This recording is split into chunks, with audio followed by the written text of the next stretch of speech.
Yes, Andy Atkinson for Rise Up TV. Thanks for joining us this afternoon. Final regular championship game of the season, York Knights against Batley Bulldogs, and it should be confirmation that the Knights have got that league leaders shield. Batley would have to win by 89 points to overturn that today. But a cracking afternoon in prospect, certainly one for the fans and York as a club, and they'll relish it. So let's see what our two coaches think ahead of the game today.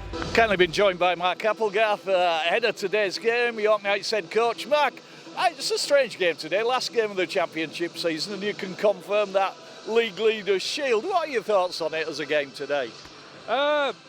Like every week, take the emotion out of it and look at what we need to do, to achieve his own goals. Obviously, we know there's a nice carrot at the end of it, if we get that win especially, and we'll be going all guns blazing to get that, but we're well aware that there's a lot of emotion riding in that Batley dressing room. Obviously John's last game coaching, and a few of their loyal servants that's going to be retiring, so they're going to be a tricky team to handle, especially in that first 30 minutes. So we'll be going full steam ahead, working on our fix-ups from last week and making sure that we start the game how we want to do, and then we'll worry about what comes in second half after that. Yeah, and obviously from your point of view, still this one game at a time, and also important at this end of the season, Mark. Yeah, I think it's a bit, it's a bit of a dangerous time, isn't it, for a lot of teams around there, because sometimes you can start drifting a bit too far into the future, and life's got a funny way of bringing you back to reality if you do that. So I think one game at a time is the way to do it, just staying in the moment. As I say, Batley's a difficult team. At the end of the day, they went over to Toulouse and scored more points than we did. So we definitely will be showing them the respect they deserve. We know they're going to be coming out of the blocks firing, and we're going to have to match that. And we've also got our own areas of his game that we know we need to be better going into in semi-finals footy. So we'll be after a real disciplined display today, but we're very aware that Batley will be coming to spoil the party. Yeah, team selection-wise, any changes from the 17 you named at Doncaster? Yeah. I don't think we got the impact that I wanted off the bench last week, so there's a couple of changes there. Akuma's coming in. He a bit of a tight calf last week, so we didn't risk him, but Akuma Tai will be coming in for his 350th club appearance or professional appearance, which what an outstanding servant he's been to the game and to York Knights. And Joe Brown will come onto the bench as well. So a couple of changes, and deserved changes, not anything other than they deserve that spot in that 17 this week. Mark, thanks very much for your time. Thank you.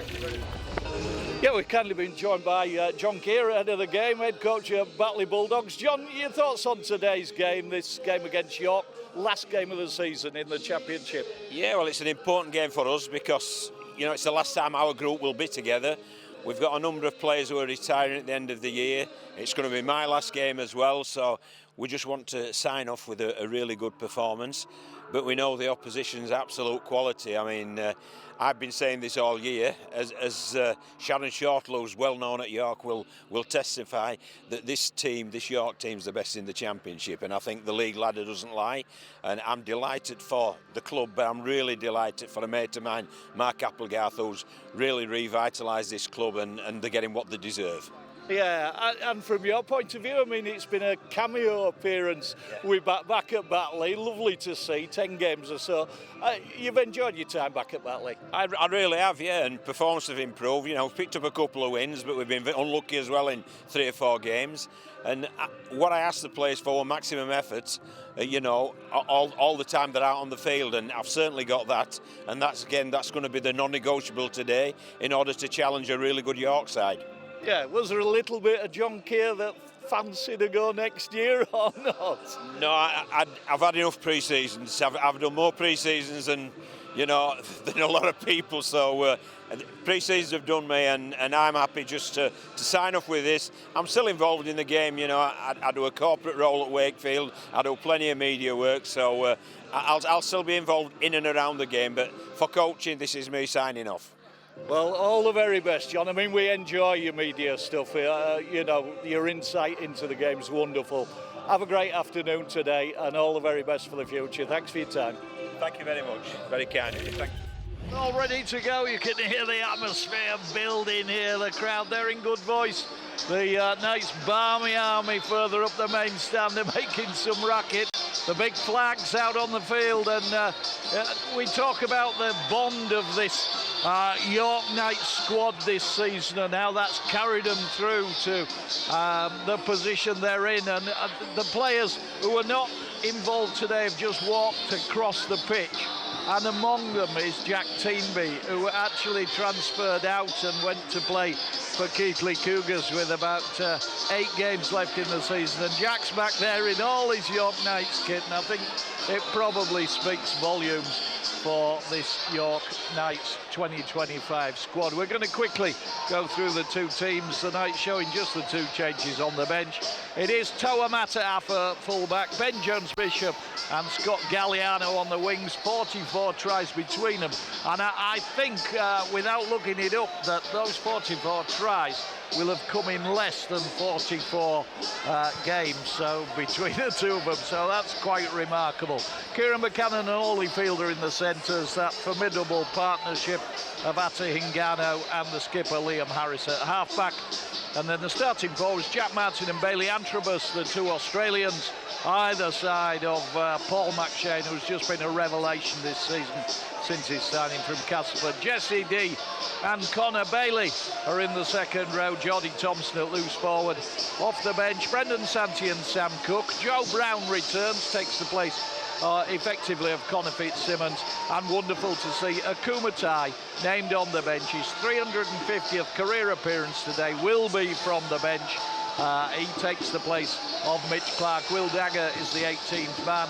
Quickly down this Batley Bulldogs side in opposition today, Elliot Kear at fullback, his final game for the Batley Bulldogs, Welsh international. Joe Burton, Connor Carr on loan from Huddersfield, Ollie Greensmith and Jack Render across the backs. Robbie Butterworth moves into the halves again in place of the injured Josh Woods, paired with Ben White. And then the starting forwards, Adam Gledhill, Brandon Moore on his 250th career appearance, Luke Cooper, the second row, Niall Flynn and Dane Manning. The loose forward, Noah High, is on dual registration from Wakefield. Off the bench, Ali Leake, now approaching 200 appearances for Batley Bulldogs, been a great servant to the club. Lucas Walshaw returns, the big second row forward, in place of Alfie Dean, who misses out this week. James Brown is another one who's on his final Batley Bulldogs appearance today, another great servant for the club. And Ellis Lingard, the final man on the bench on dual reg from Wakefield. 18th man, Jacob Bateman. Coach, of course, John Kear. Others missing out today for Batley Bulldogs, Luke Blake, who's also leaving the club after a long spell at Batley, and Joe Arundel. So referee today is Ryan Cox. Still waiting for the players to come out. The flags waving here. Paul, should be a fabulous game this afternoon. York Knights with that facility once more, just to show off what we saw in the second half last week against Doncaster. Well, I'm looking forward to it. It could be a chance for the Knights players to show the appreciation to the great support they've had all season. But they'll still have to put up with a determined Batley side that some of the players are retiring. John Kear's last game.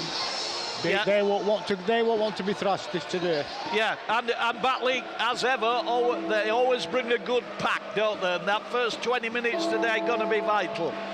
No, they'll have to work hard. They'll have to work hard. The reason that they're at top of the league now is the reason to actually confirm, hang on, my paper's flying all over the place, is to confirm why they are at the top of the league. And that's not by celebrating that they've won the title already.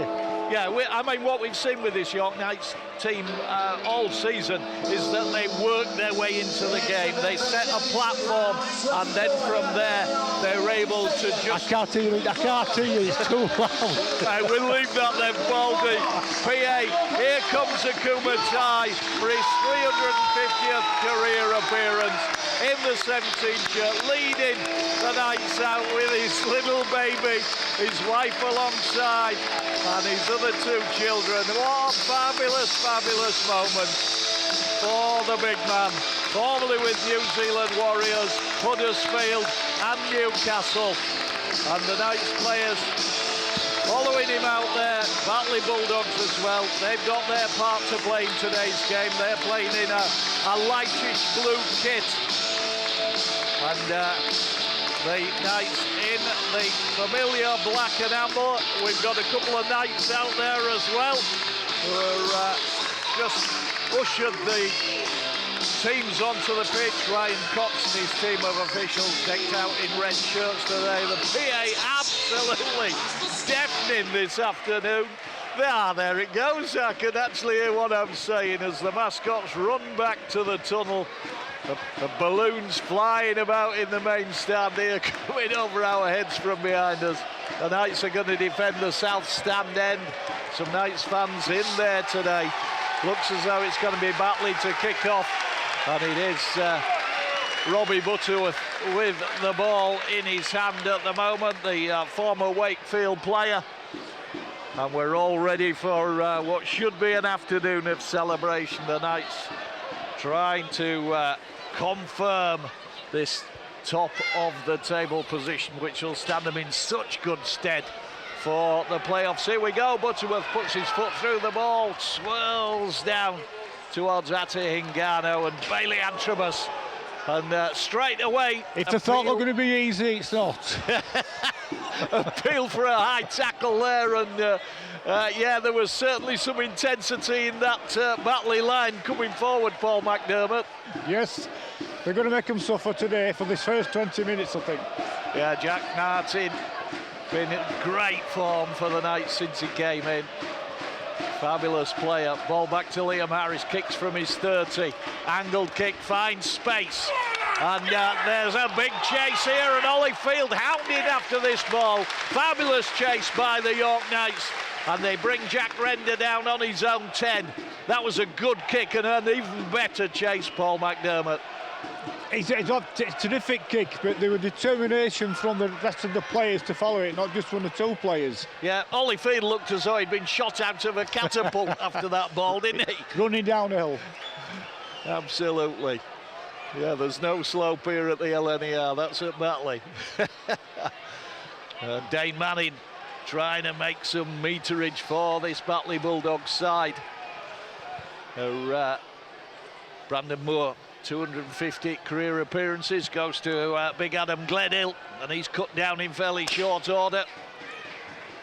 That's a good set of six defensively. It is, and Ben White just prods that ball off his right foot in the direction of Scott Galliano. He tries to do the googly on him, but he did manage to take it in. Batley 12th in the table with just 4 wins this season, and they came up short at Batley against the Knights as well, 23-10 that day at Mount Pleasant.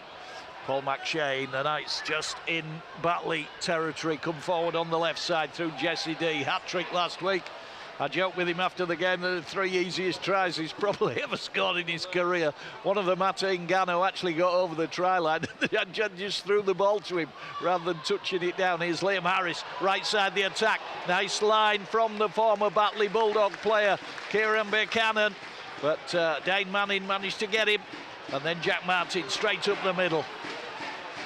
The Knights within the 20. The Knights fans already, you can feel them waiting to celebrate here today. Buchanan, Ben Jones Bishop is in the corner. The Knights are on the board. Ben Jones Bishop's dancing, the crowd are dancing. And Ben Jones Bishop, what a remarkable return to the York Knights for Ben Jones Bishop. He goes to the head of the championship scoring stakes, inches ahead of Idini Gebi, They were both on 25. He has 26, and he now has 250 tries in his career that has encompassed time at Leeds Rhinos and at Wakefield. And he went in at the right corner, supplied by Kear Buchanan. Paul McDermott, he's some try scorer, isn't he? You saw him in his days at Wakefield. He's outstanding. He's absolutely outstanding. And it took that try, well, the York did. That try looked like it came straight from the training ground, and there was at the training ground. Batley didn't know how to defend it at all.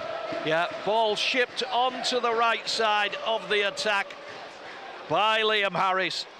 And Kieran Buchanan, just again, that slight angled run canted towards the post, and then threw the pass into Ben Jones-Bishop, and he tiptoed down that right touchline and literally danced in at the right corner. 26 tries, and he's not even played a full season.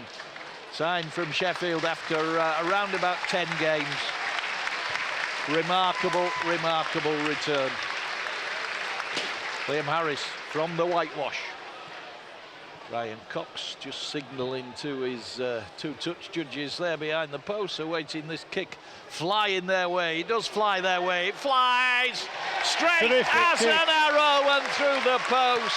And Liam Harris gets 2 more points. He needs 16 points to overcome Connor Robinson's try scoring record for the Knights. He now needs 14. And that'll be another countdown for the day. But the Knights lead 6-0. We've had just about 5 minutes. As the Knights 6, Batley Bulldogs 0. PA just confirms that 6-0 lead for the Knights. Batley have got the game back underway. Ball once more drops to Hingano. He once more puts the ball into Bailey Antremus, and despite that welcome he got last time, still ran it in with some ferocity there, Paul. Well, they're going to keep it up at Batley for 10 minutes, I think, and that I think it's going to be run over. Oh, they've gone down the left side through Galliano, cuts back inside, still finding space. Galliano still going, ships the ball on to Toa Matahafu, who was in support but just lost his legs as he went over the Batley 30-metre line. But the Knights looked absolutely potent there out of defence. They came from deep through Galliano. Ollie Field swatting Batley players off on the left side of the attack, 10 in from the far touchline. Inside the 20 again, running onto the ball strongly, Jesse D, the former Mackay cutter, former Newcastle Thunder player. His mum Debbie and Dad Mick listening in from Australia today. Hello to them. Here's Hingano. Hingano, ball going right, Matahafu in the line. Matahafu finds space. Stopped just short, goes back to Harris, long ball, Ben Jones-Bishop again! He's in again, he's dancing again, the crowd celebrated again. It was almost a carbon copy. Liam Harris realised Batley had no defenders on the left side out wide, hurled the long cut-out pass into the hands of Ben Jones-Bishop, and he now has 27 tries for the season. Paul, I mean, that try came from the Knights try line almost when Galliano set off. Yes, I think John Kear's pre-match talk hasn't worked, has it? Possibly not. He's a I can't say it as succinct as ever. Is my mate Mr. McDermott down here. The Knights lead 10-0 from Ben Jones-Bishop's second try of the game. 27 for the season in the right corner, but the number of Knights players that were involved in that move. Galliano from his own line got to halfway, over halfway. Ball was then carried on through Jesse D. Liam Harris also involved, the big assist from Liam Harris with that long floated pass over the top. And his awareness, just his awareness, Paul McDermott, Liam Harris. Well, he saw it, I think we all saw it in the stands as well, and he had the skill and vision to get past the ball. A great pass. Yep, and Liam Harris to try and convert, and that, if the Knights keep going at this rate, that club scoring record of Connor Robinson's is under real threat. Liam Harris eyes the post, he's a little bit closer this time, Yes. And that one's as straight as an eye as well. It's 12-0. Liam Harris needs 12 points for that point scoring record. But, yeah, celebration day it is, and the Knights have started in champagne mood. And it's not by any incompetence from Batley, it's been skillful from York. That's how they've scored. Yeah, they've started with just the intensity they needed. Chris Thorman just wanders on for one of his little pep talks with Liam Harris, just analysing what's gone before and what might keep working. Long ball downfield, they've gone the other side this time. Batley caught by Ben Jones-Bishop. 2 tries on the board already, goes to Jack Martin. The Australian wrestled to the ground eventually by Adam Gledhill and Dane Manning, 2 of the toughest customers you'll find in the championship. And then Bailey Antrobus gets a bit of a bell ringer from Brandon Moore, but gets up. Here's Geordie Thompson. They're shipping that ball on again. Ngannou thought about going left and then just straightened the line. The Knights lead 12-0. Final day of the championship season. Top of the pile. Geordie Thompson, great work by Geordie Thompson. Never fails. 15 metres going backwards there, Paul McDermott. Never fails, does he? Great player. Toa Matafa signed from Lusignan in mid-season at the end of the French Elite League. Hat-trick last week, gets better with every game. High-hanging kick from Harris and just about grasped by the Batley winger, Jack Render. And Batley once more hopeful of coming back up the field and making some good meters. Their interchange is already warming up. Lucas Walshaw, Ali Leake, James Brown, and the final one, Ellis Lingard on dual registration from Wakefield Trinity. Any idea whether he's any relation to Lee Lingard, who played at Charleston and at York, Paul? No idea. No, me neither. Never mind.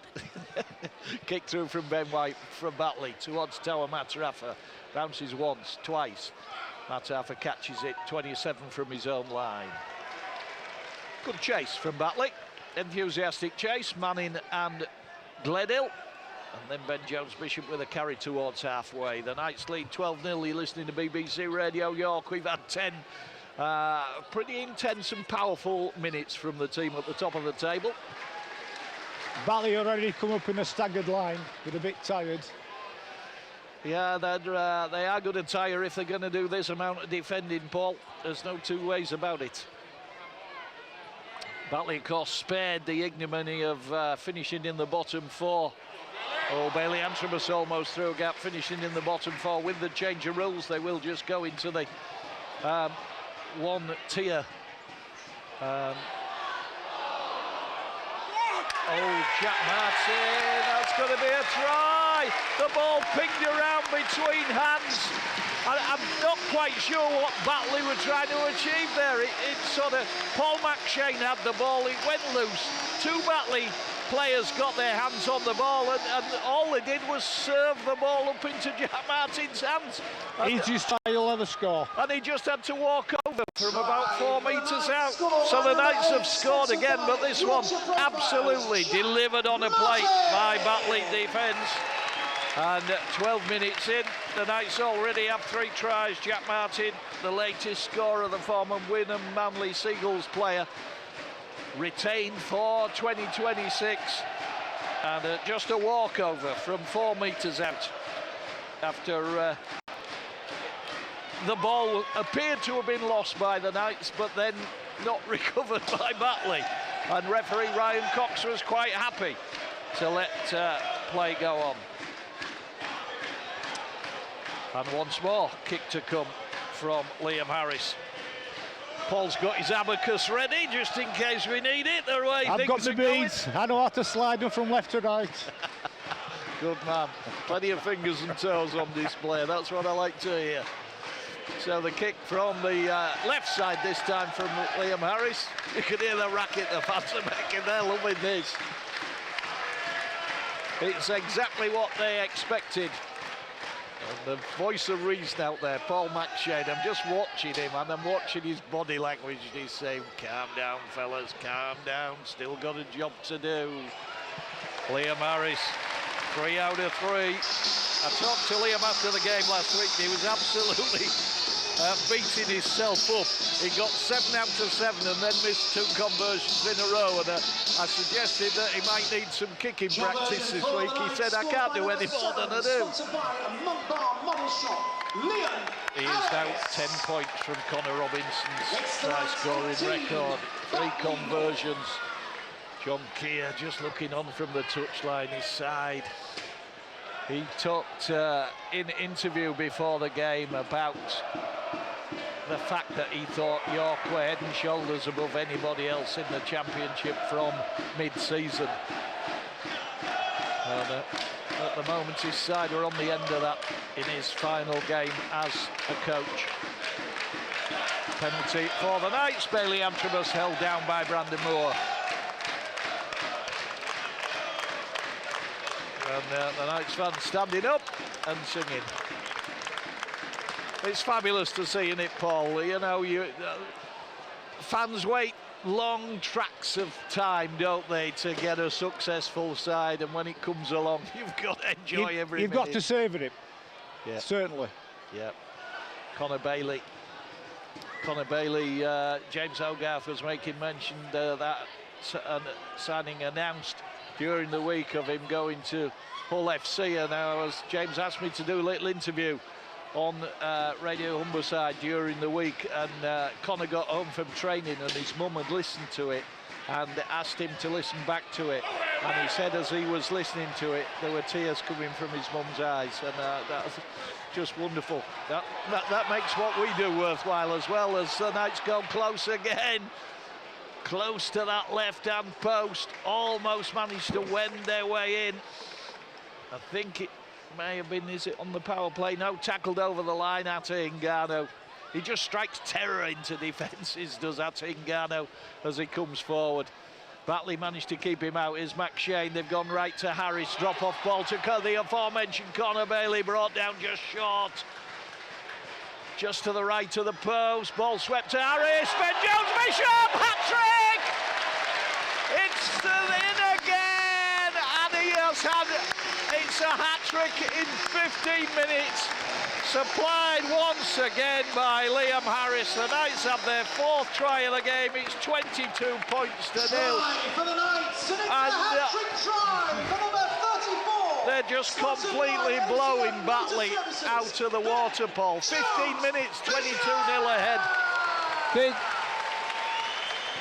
The way he scored his first try, and it was very similar for the second try. You think the centre and winger that stand outside, but they're giving him a big open door to run into, which is great for York, isn't it? It's fantastic.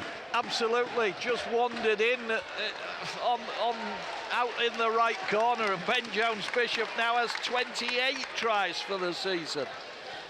And again, Liam Harris supplying the ball. Ngannou had gone close, he was held up over the line. But the Knights have scored again, and it's 22 points to 0.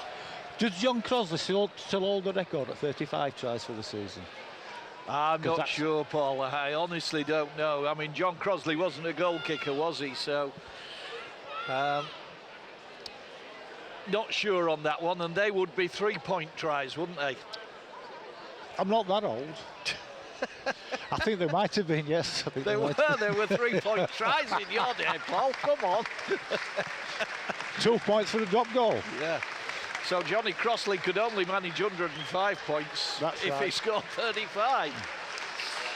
We should have worked all this out before, you know. It's no good, mathematics on the hoof. No good for us two old fellas. I've got some beads for me abacus missing, haven't I? That's what it is. Good lad. You might need some more beads for your abacus, to be honest, as Liam Harris misses with his attempted conversion from out wide on the right side. But the Knights lead 22 points to 0. You're listening to BBC Radio York.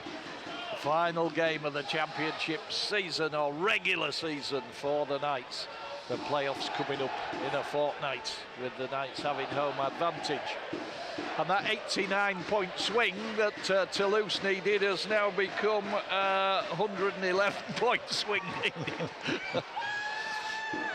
Poor Cedric Garcia. If you're listening in, Cedric, to BBC Radio York, Chief Executive of Toulouse. But they will appear in the playoff semi-finals. Will the team from the south of France? Knights are at it again, driving forward from deep in their own half. Bailey Antrobus, then Max Shane. Ball shipped on to Jesse D, comes back, runs laterally. Gets a left turn that takes him into the Batley 40. 22 points to 0 to the Knights. That's Ingano, ball on the left side. Ollie Field, who's been in fabulous form all season. 10 in from the far touchline. 24 out, maybe. Ingano lost the kick off that right boot. Taken over in the far corner. Players in between me and the recipient of the high hanging kick. But I think it was Joe Burton who was held for Batley. Batley now trying to come out of defence. High tackle. No. Referee's cappy, says it slid up from the shoulder, but then a penalty awarded against Kieran Buchanan, playing against his old side. A tackle on Connor Kear, the player on loan from Huddersfield Giants. 22 points to 0, 20 minutes gone. And referee Ryan Cox just holds play up for a moment. Ben White to kick from his own 10. And drills the ball into the empty west stand over on the far side. BBC Radio York, all our frequencies, and online we followed the York Knights all season long. Silverware at Wembley, silverware beckoning at the end of the 80 minutes today, and then on into those playoffs. Batley driving forward through Adam Gladhill, Brandon Moore, short ball into Ellis Lingard, who's out there now in the action. Gets up, Brandon Moore again, just jumps out of the play, the ball. Good effort from Batley. Yeah, they're still competing, Paul. That's good to see. And once again, Lingard with the carry and brought down. Brandon Moore, back to Robbie Butterworth.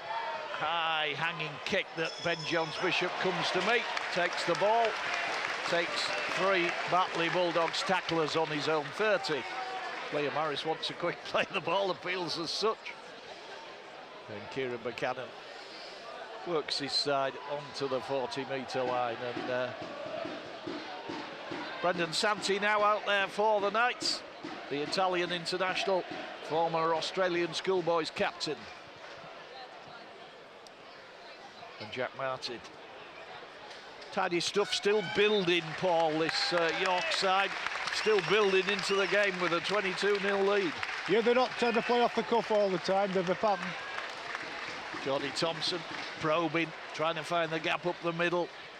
Direct running, and then Harris. Poked kick off his right boot. Well fielded out wide by the Batley winger. Manages to make it back into the 10. Not a bad ender set though for Liam Harrison, keeping that pressure on, and the onus on Batley to come forward, but penalty awarded by referee Ryan Cox against, I think, Jack Martin, the Australian. That's the only way they get out their own 20, the penalty. Yeah, certainly the case at the moment. Butterworth the kick to touch, ends up in the main stand further up from us, and Batley will get possession. 32 from their own line. Ryan Cox just indicates he wants Ollie Greensmith, the former Wakefield player, to go back in 56 appearances in a spell at Dewsbury. Brandon Moore. Butterworth ships the ball onto White. Once more, the Knights defence still in the Batley half of the field, pretty watertight. Little run by Niall Flynn, the former Rhinos Academy player. Ben White again orchestrating everything today for Batley. Butterworth, ball moved on to Elliot Kear, Welsh international, on his final appearance for Batley today, brought down on the 30. First time they've had a sort of look at the Knights whitewash. They've done well getting up this half. They've run well. Forward pack well. that's got them there. Good work from Adam Gledhill. Little poke kick from Robbie Butterworth, but Toa Matafa beautifully positioned in the Knights 10. Here's Ben Jones-Bishop. He's not scored for about 7 minutes, Paul. Stop taking the mickey. Kieran Buchanan, good work. The Scottish international, former Batley Bulldog.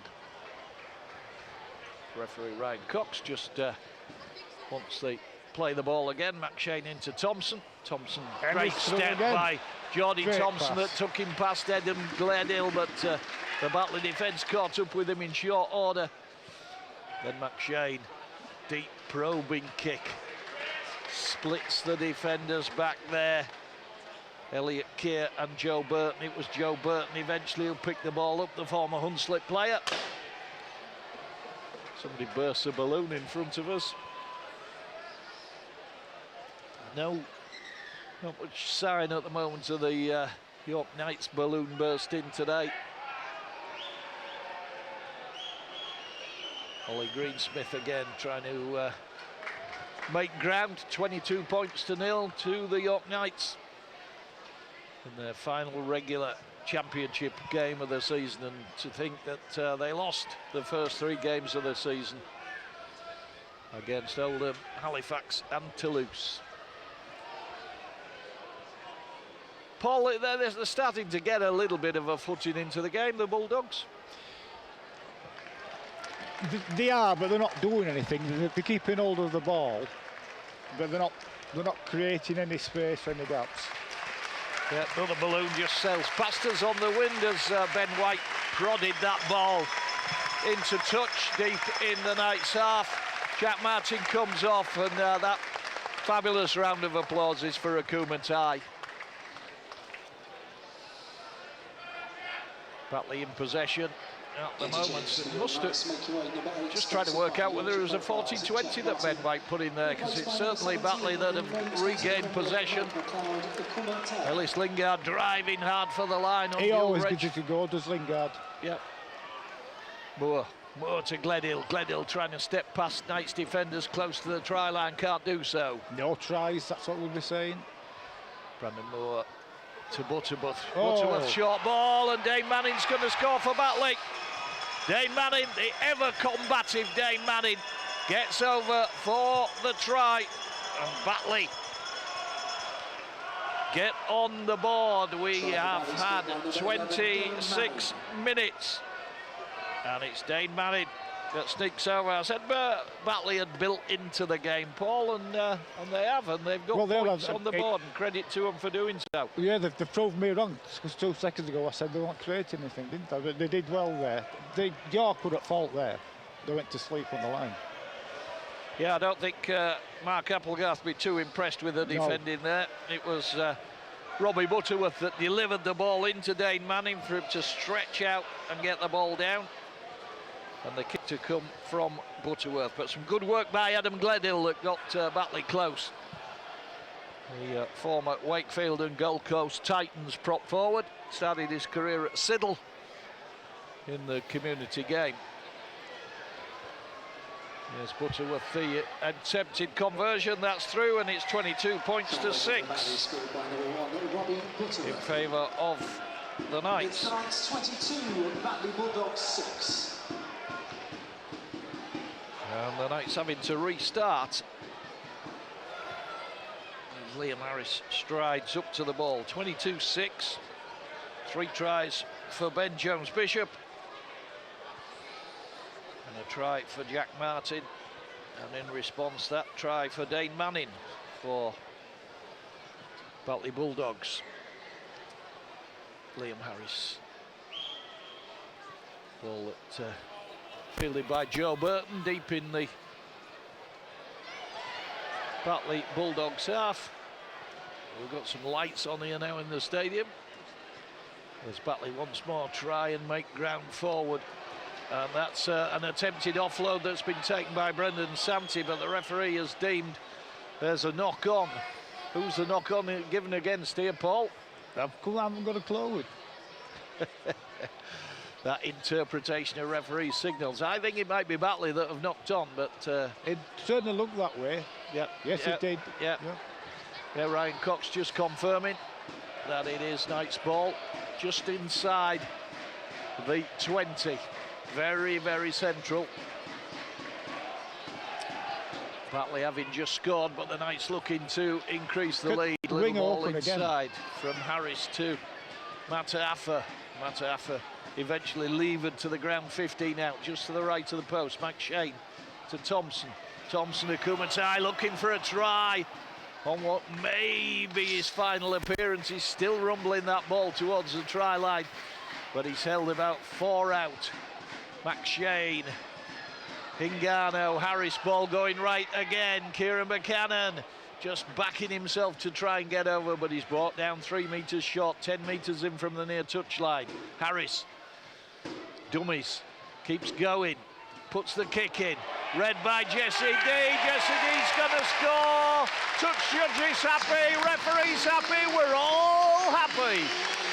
The Knights have scored again, and it's Jesse D that increases the lead to 26 points to 6 off the outside of Liam Harris's boot. He eventually found a way, didn't he, Paul, to deliver the points, did Liam Harris there. He was looking for the pass that was going to open up the Batley defence, couldn't find it, so that outside of the right boot, and Jesse D read it to perfection. His peripheral vision must be terrific, because he can see everything and he makes the right decisions all the time. So 30 minutes gone, and Liam Harris, that little grubber kick off the outside of the boot that opened the way for Jesse D to drop on the ball and get the Knights' 5th try of the game, with the kick to come from the aforementioned Liam Harris. All the crowd are cheering, everybody's happy, but Mark Applegarth will be fuming about them 6 points. They will, they'll still be bristling. Absolutely right. Liam Harris looking for the conversion as the getting a little bit of rain here. Ali Leake comes on for Batley in the number 9 shirt. Heavily bandaged left arm. Liam Harris still just swaying as he sets off towards the kick and misses, and drops his head in shame there, because that has been the easiest of the kicks up to now, but Liam Harris contrived to miss. And it is 26 points to 6. A surprising miss from Liam Harris. A very good record, 70-odd% this season, Paul. Terrific. Top of the championship point scorers as well. Ball from the restart, down to Toa Mataaffa, turns his body, puts the ball into Brendan Santi. And Santi gets out to 15 from the Knights line. Paul McShane again to Jordy Thompson, runs hard, drives that ball in. Brandon Moore and Ali Leake with the tackle. I presume Brandon Moore has moved to loose forward to allow Ali Leake to play hooker. McShane to Ngannou, left side the attack. Jesse D adds a bit of pace on that left side. Still has the ball in his possession. 10 in from the far touchline. Ngannou looks along the line, offers the ball, eventually delivers to Harris. Good spotting from Ollie Greensmith, jumped out of the Batley defensive line to pull down Toa Mataaffa. Harris, right side the attack, cuts out pass, found Ben Jones-Bishop again, kicks back inside, cannons off another player. It was a Batley player. Ball goes dead, drop out from under the post, but all of a sudden Ben Jones-Bishop looked as though he might be in again, Paul. I think he thought it was, and he panicked a bit kicking it. No, he would go. Yeah, the Batley. There were 3 players in front of him, so he made the right decision kicking the ball. Yeah, Batley scrambling defence would have got him that time, I think, Ben Jones-Bishop. So, drop out from under the post for Batley. The pressure remains. Ben White just about gets it to halfway, bounces once into the hands of Toa Mataaffa. Here's a Kumatai, the big man, drives in and just throws his head up as he meets the contact coming the other way. You don't tackle him half-heartedly. And then Geordie Thompson again. The Knights still pressing. They lead 26 points to 6. Looking to confirm, absolutely confirm, we ought to say, the league leaders' shield and top place in this very, very competitive championship. Liam Harris, drop-off ball into Connor Bailey. Connor Bailey looked for a second as though he was just going to race past Batley players and in under the post, but they got him about 3 metres out. Akuma Tai, has he got it down? Akuma Tai scores on his 350th appearance. Paul McShane just delivered the ball into him. The big man backed himself, and Akuma Tai crashes over. And absolutely fabulous to see. Try on his 350th appearance, number 17, sponsored in memory of Mike McLeod, Akuma Tai! So Akuma Tai on the 34th minute, after some good pressure from the Knights, just crashed over onto that ball from Paul McShane.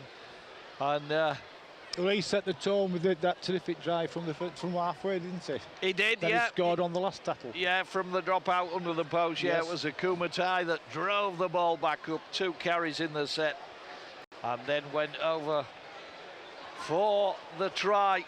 The Knights are in again. It is try number 6 of the game.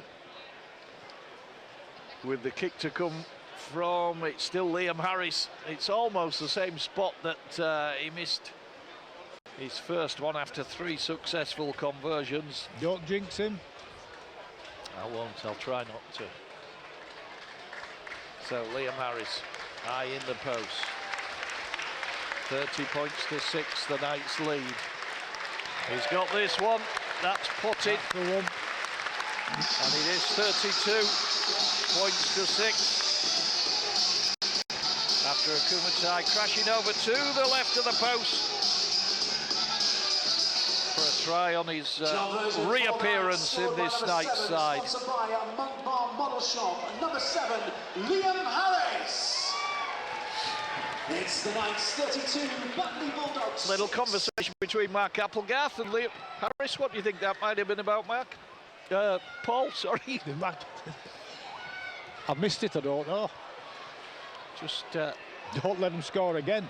Yeah, maybe, yeah, I could see that might be so. So the Knights, after Batley have restarted, giving this ball some air across the line to the left. Holyfield brought down on the 20. Floodlights shining out in the gloom. It's overcast and grey afternoon. Battleship grey skies above us. Bit of precipitation blowing about out there as well. Akuma Tai, the try scorer, with the carry. Geordie Thompson. Brendan Santee just about hung on to the ball, brought down on halfway, and it's on the last. The Knights having to kick from their own half.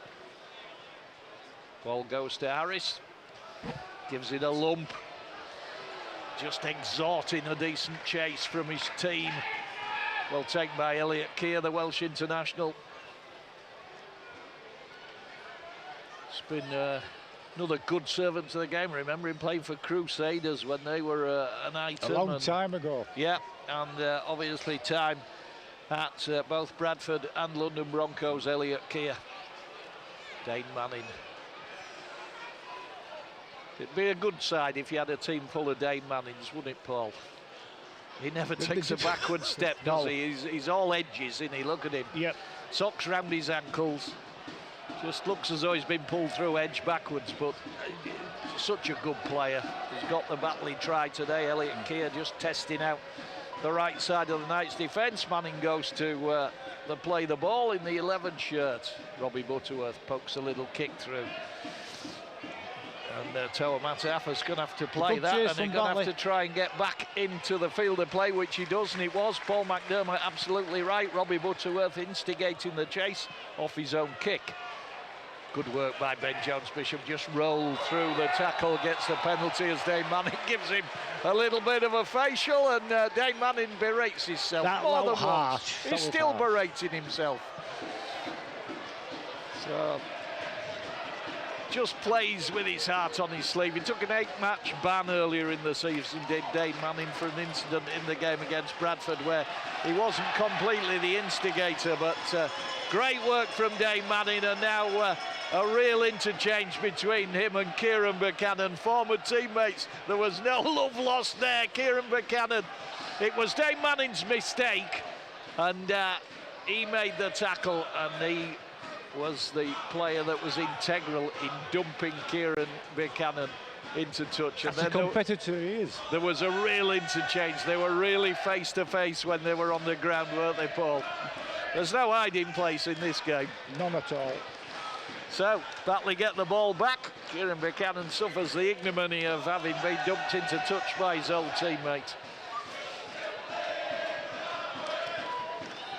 Sworn enemies today. It is 32-6 to the Knights, Brandon Moore. Knights fans aren't bothered, they're singing away. Forward pass there, not picked up by the officials. Lucas Walshaw now out there. He's been good servant at Batley. Missed a couple of games through injury.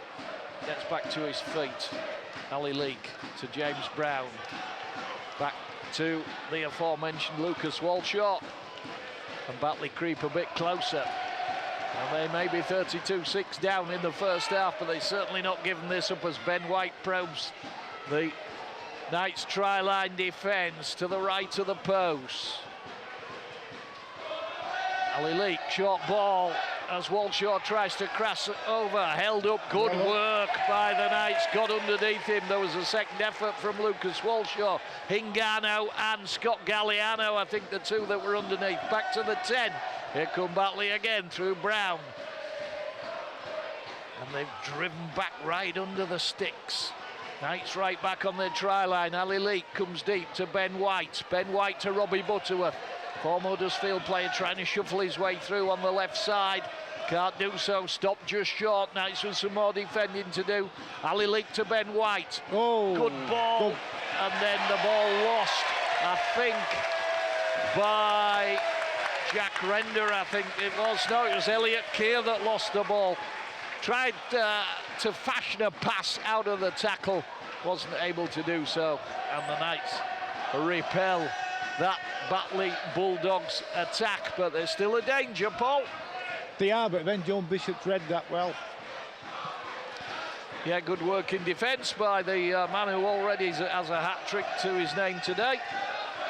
We're about at half-time. The clock has disappeared on the scoreboard. Horrible pass that Atingano had to tidy up, and it's expansive rugby the Knights are trying to play. Holyfield had knocked on, no damage done because the hooter's gone. There's been plenty of thrills and spills in that for a first half on the final day of the championship season. Batley come off, led off by Dane Manning, who's absolutely typical of the effort of the West Yorkshire side in that first half. They were blown away very early, but they've eked their way into the game, and they're still competitive. The Knights come off to big rounds of applause here from the main stand. Jordy Thompson just waving to someone in the main stand. Brendan Santee claps his hands together as he makes his way up the tunnel. Sam Cook, the last one who's not been involved yet this afternoon. Paul, your thoughts on that as a first half, given the nature of the game and the fact that the Knights, it is last championship game of the season, and they are all but confirmed as league leaders. It would be difficult for any player not to be thinking of what's going to happen next week and oh, we've already won this, let's see how many tries we can score, etc. I don't think they did. I think they actually got stuck in and developed the game, so the tries ended up being scored. But the one disappointing thing would be that try, that they totally against the run of play, they allowed Batley to walk up the field, didn't do any defensive tackling, and allowed them to score a try. Yeah. I mean, 4 tries in 15 minutes. They absolutely, I mean, they were like a Jack Russell, weren't they, at Batley? They just tore into them. It was like a rabbit in lights, was Batley, that first 10-15 minutes. But they've recovered well enough, because they finished the game up at the York side, haven't they? On their end. Paul McDermott tonight battling the PA as it's been turned up to 11 today, I think.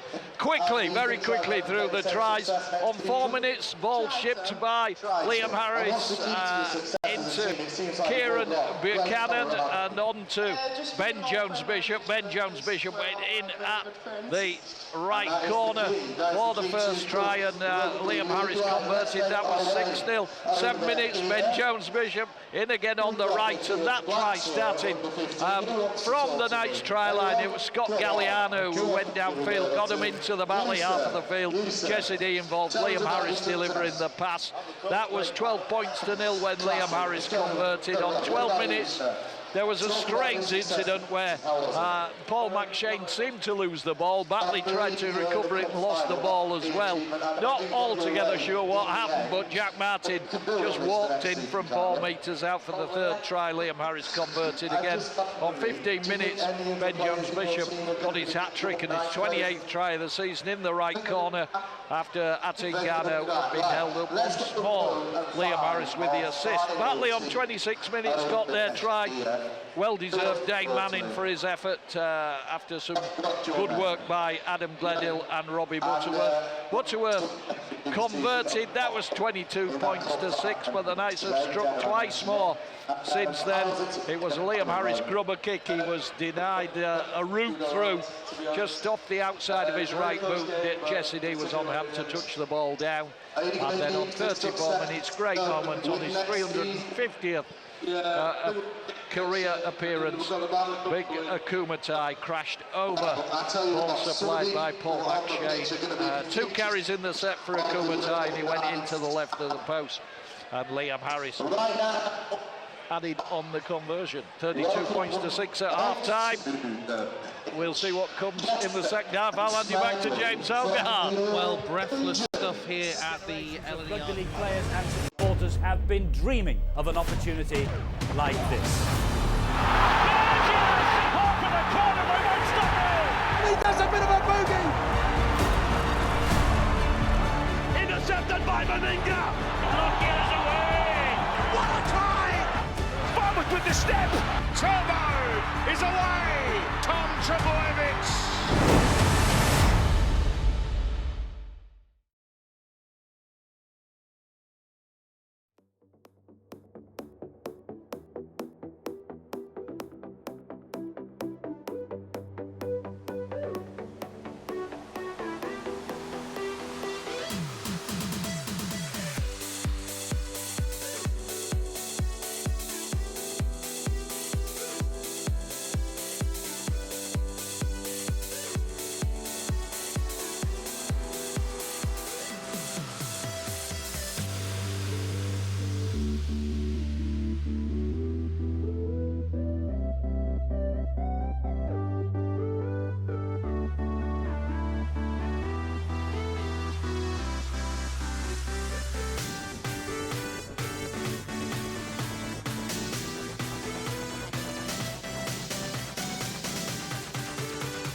Here at the LNER Community Stadium. We are 40 minutes away from the York Knights confirming their status as the League Shield winners. League leaders pretty much now, I think it's fair to say, a done deal. Party time by 5 o'clock here at the LNER Community Stadium. The game about to resume for the second half, so let's bring you second half commentary of what should be a fabulous 40 minutes from Andy Atkinson and Paul McDermott. Yeah, thank you very much, James Hogarth. The last of the Batley players just trotting back out there, Brandon Moore and Dave Manning. Liam Harris putting the ball on the kicking tee at the moment. 6 tries, 4 conversions in the first half for the Knights. They lead 32 points to 6. We are back underway, and the ball fielded deep in the Batley half of the field. And a good chase again from the Knights, enthusiastic chase. They're very, very much in control of this game. Batley blown away in the first 15 minutes, but they have managed to eke their way back into the game. They got that try and they had a little bit of pressure just ahead of half-time as Ali Leek swept off his feet by the tackle of Ata Ingano. And then the ball shifted along the line as, again, tenacious in the tackle there, the Knights. Good defence, good defence. And James Brown started his career at Queen's in the Old Yorkshire League, I think, did James Brown. Had a spell at Swinton, but spent most of his career at Batley Bulldogs. Been a fabulous servant and very combative, very competitive. Kick from Ben White. Swirling kick for Toa Mataafa to deal with, takes it just outside his 10. and gets out to the 20. And then Joe Brown, I think, is that Joe Brown out there? Yeah. Is that his first touch? Change for the Knights, Joe Brown. Just work out where Joe's playing, but I would think he's playing on the wing. I'm trying to see who's gone missing. Is it Ben Jones-Bishop? Can't see Ben Jones-Bishop at the moment. The ball lost by the Knights player, Brendan Santi, but a penalty for the Knights. Ball ripped out, and I think Ben Jones-Bishop's gone off at half-time. Paul, is that what you... Oh, no, I can see... He's over the other side of the field. No, it's got my glasses.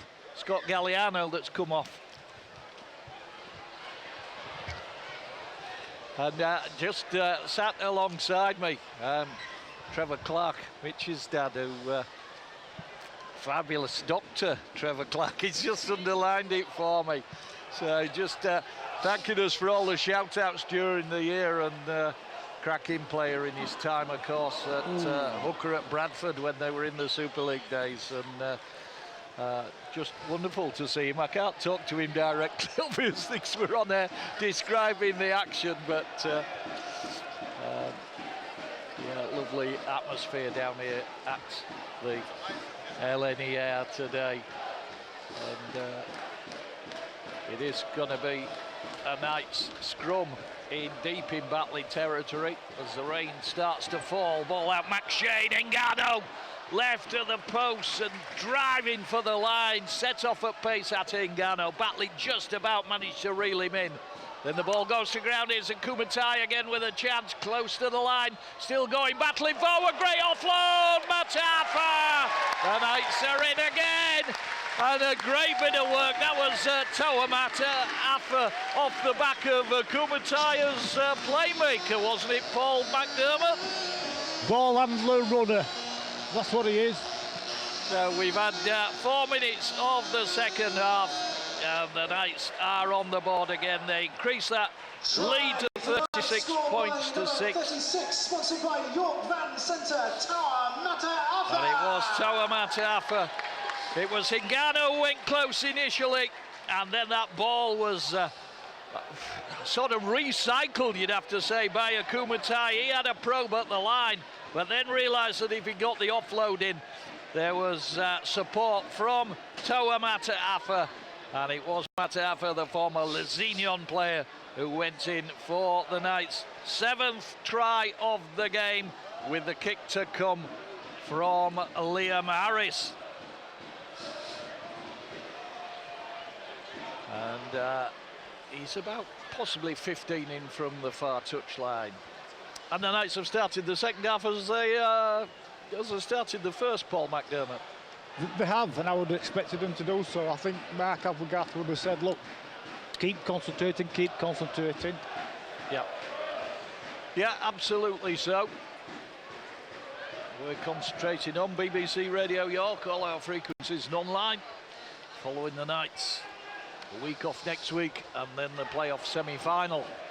Opponents to be determined. I didn't pick up the half-time scores elsewhere, so I don't know quite whether there's a lead into which of the sides it might be that will contest that semi-final, which will provide the Knights' opponents in a fortnight. Liam Harris puts his right boot through the ball, which sails over the post. Great kick. He adds the 2. He sneaks ever closer to Connor Robinson's try-scoring record. He is now within 6. And Batley to restart. Jack Martin, Bailey Antrobus, Sam Cook all warming up down in front of us. Harris.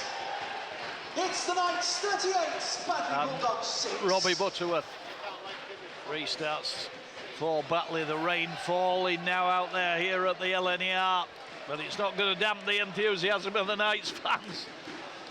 You can hear the drum banging away further up the main stand. Kumatai as well. He's playing like a player that hasn't had a game for a few weeks. He looks as though he's absolutely hungry for it, doesn't he, Paul? He's enjoying it. He's absolutely thriving. Yep.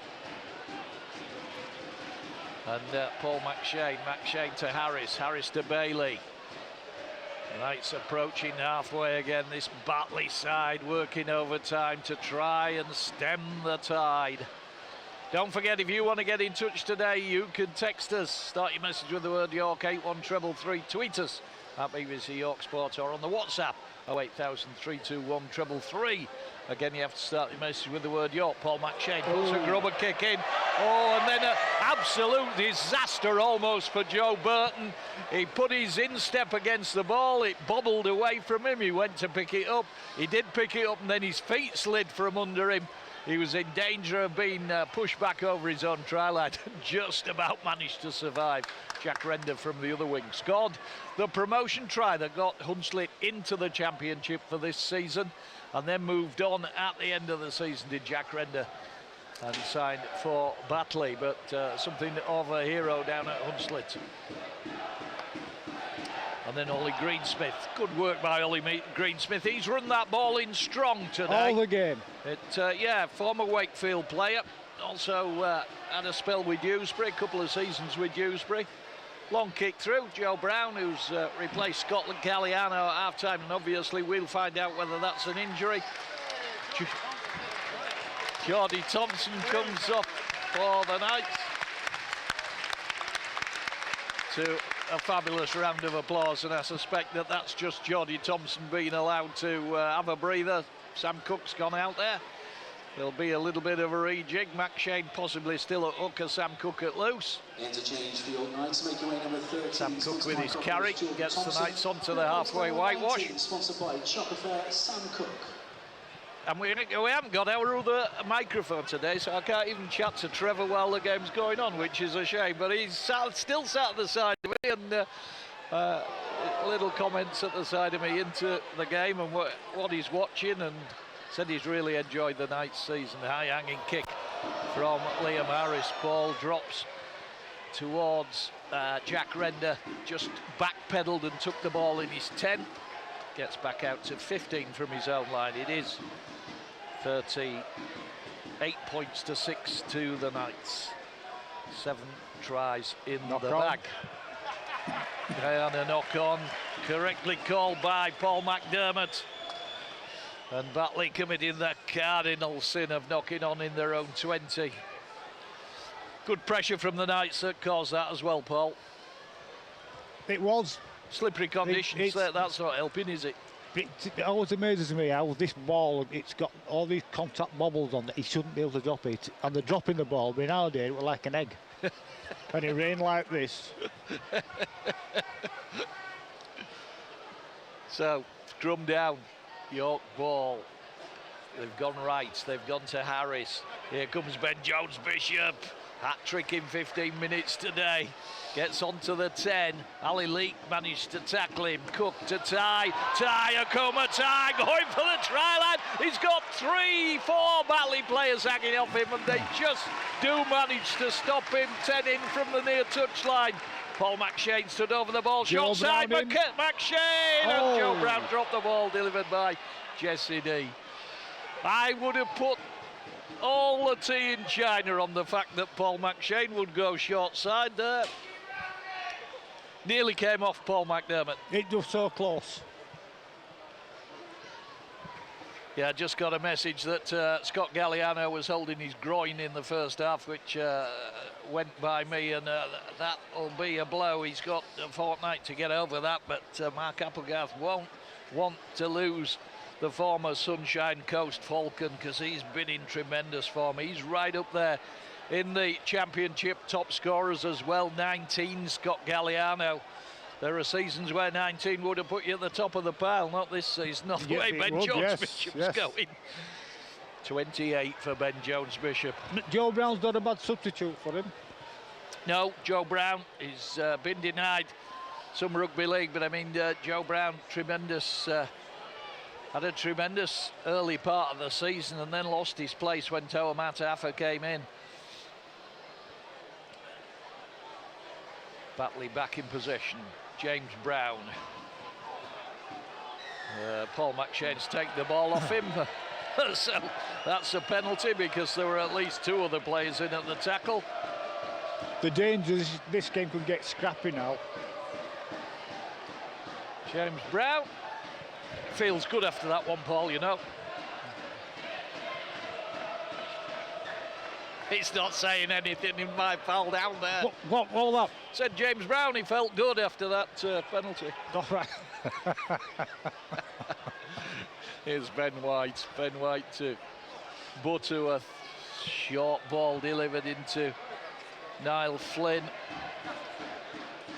And then they go short side. Ali Leake prompting away as he always does. That is a fabulous tackle by Brendan Santi to cut Ollie Greensmith down. Brandon Moore to Ben White. Ben White onto the considerable presence of Lucas Walshaw. Batley have missed when he's been out through injury this season. Leake to Brown. Keep that ball moving into their try scorer, Dane Manning.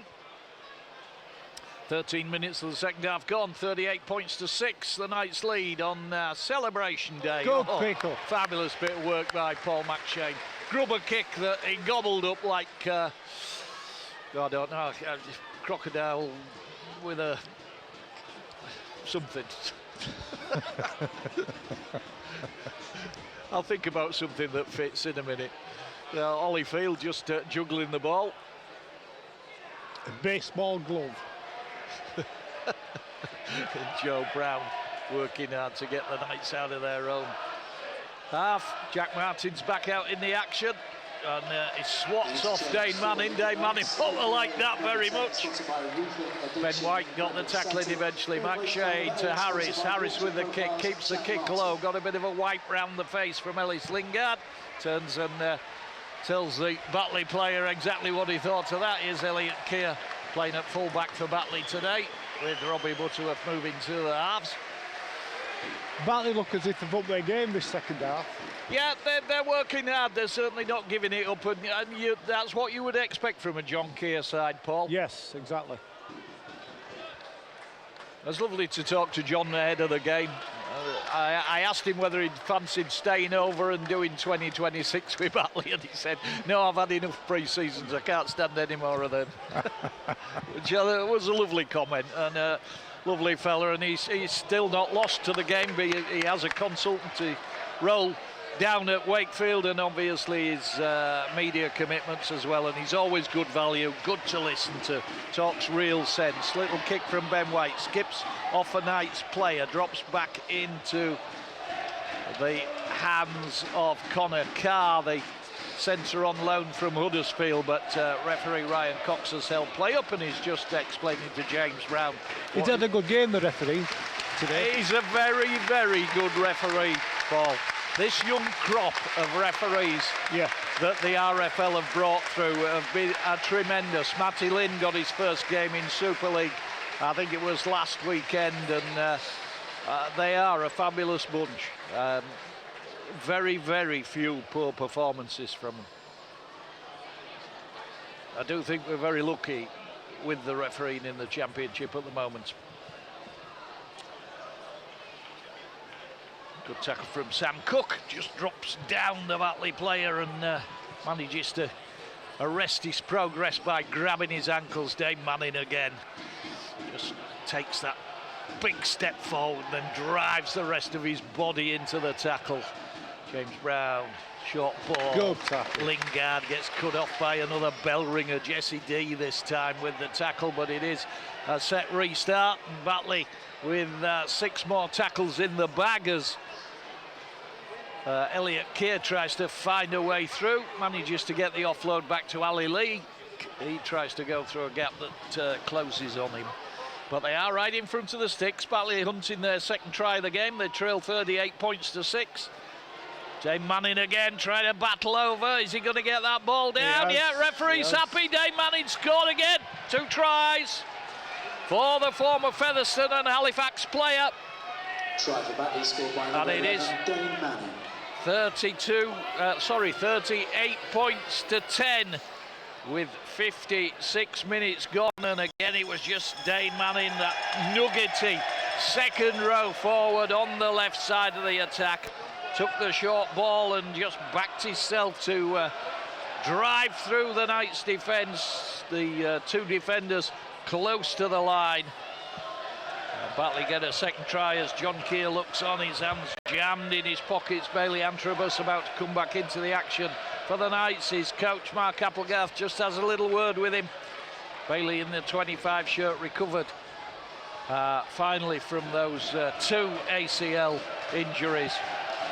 Some players, I've said it before, Paul, some players, they go through their career with hardly an injury, and other players just seem to be so unlucky, don't they? They do. I've played with them alongside opposite them. They do everything right, but unfortunately things just go wrong for them. Yep. Robbie Butterworth with the attempted conversion. I say attempted conversion, successful conversion, I should say. I was just I'd take my eyes off it to make some notes and waiting for the scoreboard to tick over. 38-12 here at the LNER. Final day of the championship, game 24. The playoffs on the horizon for the Knights. Liam Harris. Restart kick. Ball bobbled in the hands of Joe Burton, but he hang on. Dr. Trevor Clark at the side of me, exclaiming as one of the Batley players drops the ball right in front of his own post. One pass too many there. Yeah, it was. It didn't need passing, did it, No, Paul? You just no. take the ball, drive it in and work from there. And I know Batley have nothing to lose, but they might lose another try here. So, Knights ball on the 10, centre field. McShane goes right, goes to Harris. Harris steps back, he's hunting a try. He's Liam Harris today. He's not going to get one there. Batley have wrapped him up 6 out. 15 in from the far touchline. Very slow play the ball as Dane Manning steps off the tackle. Jack Martin set off at pace and then had to put the brakes on to take the pass. And he's put down 4 out. To the right of the space post. on the left-hand side. McShane, Harris, Lucas Walshaw it was, went to put the big hit on Liam Harris, and it was just a glancing blow, but the Knights skipper was then copped by 2 more Batley tacklers. Jack Martin just tried to battle his way over. Good defence. Yeah, it is good defence. It's tidy, strong defence at the moment. The fans try to add their weight to the Knights drive at the Batley line. Harris, grubber kick. Toa Matafa drops off his fingers, back to McShane. Hingano scores! He was looking to pass, was that Hingano? Looking, I think, for Jesse D, and then suddenly realised he was over the try line and he just had to put the ball down. So the Knights score again. It is 42 points to 12. And after some, as Paul McDermott said, some initial decent Batley defence, eventually they just ran out of numbers. And although they were 2 defenders hung off Ata Hingano, the Tongan international player just went over on the left side of the attack. On the hour, 42-12.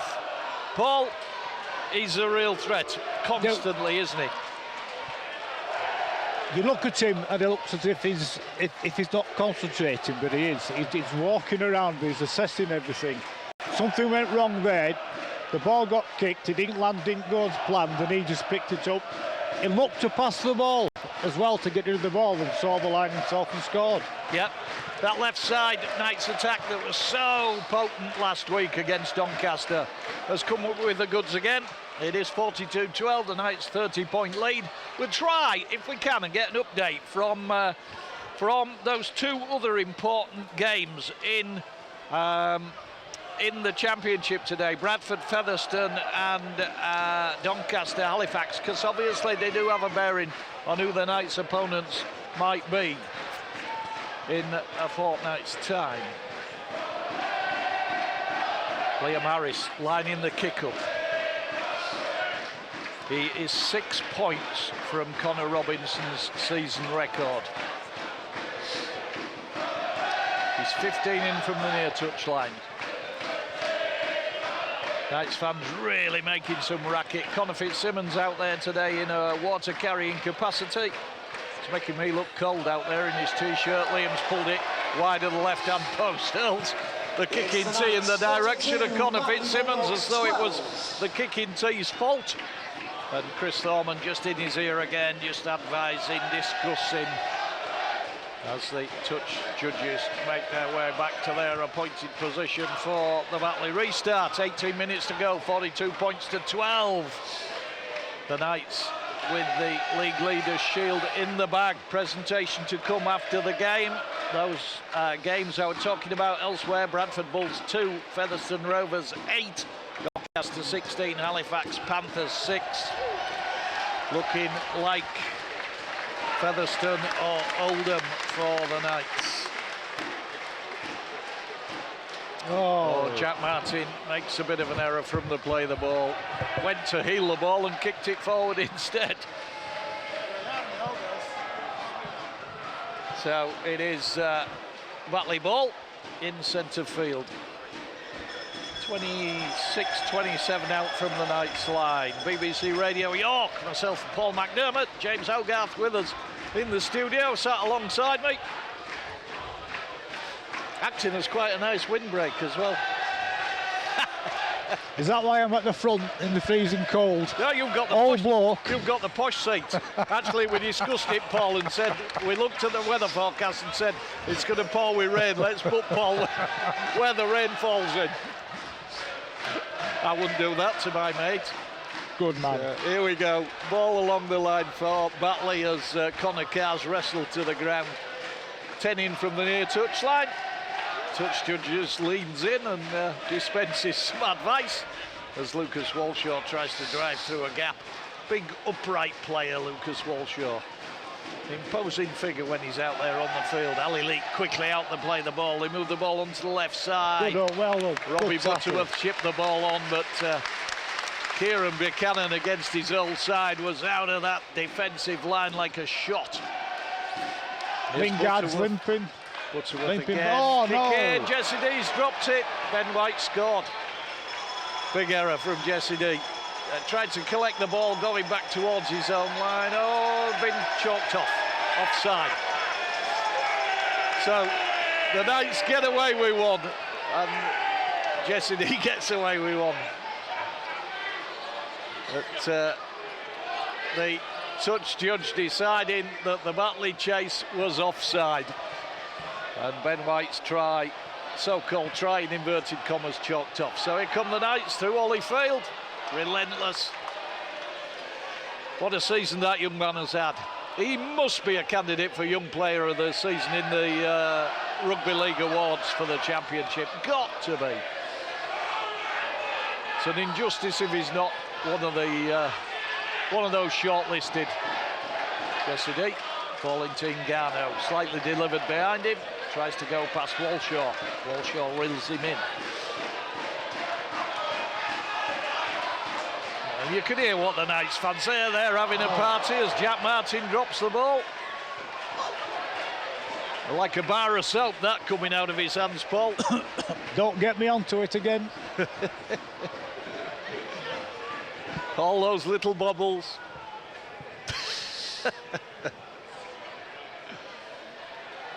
So 42 points to 12. 15 minutes left on the clock before the Knights can have a party. It won't be too big a party for Mark Applegarth and the players. They know that it's still unfinished business. Still hopefully 2 games left in their season, playoff semi-final and final. Which, if they were successful in the semi-final here at the LNER, the final would also be here at the LNER.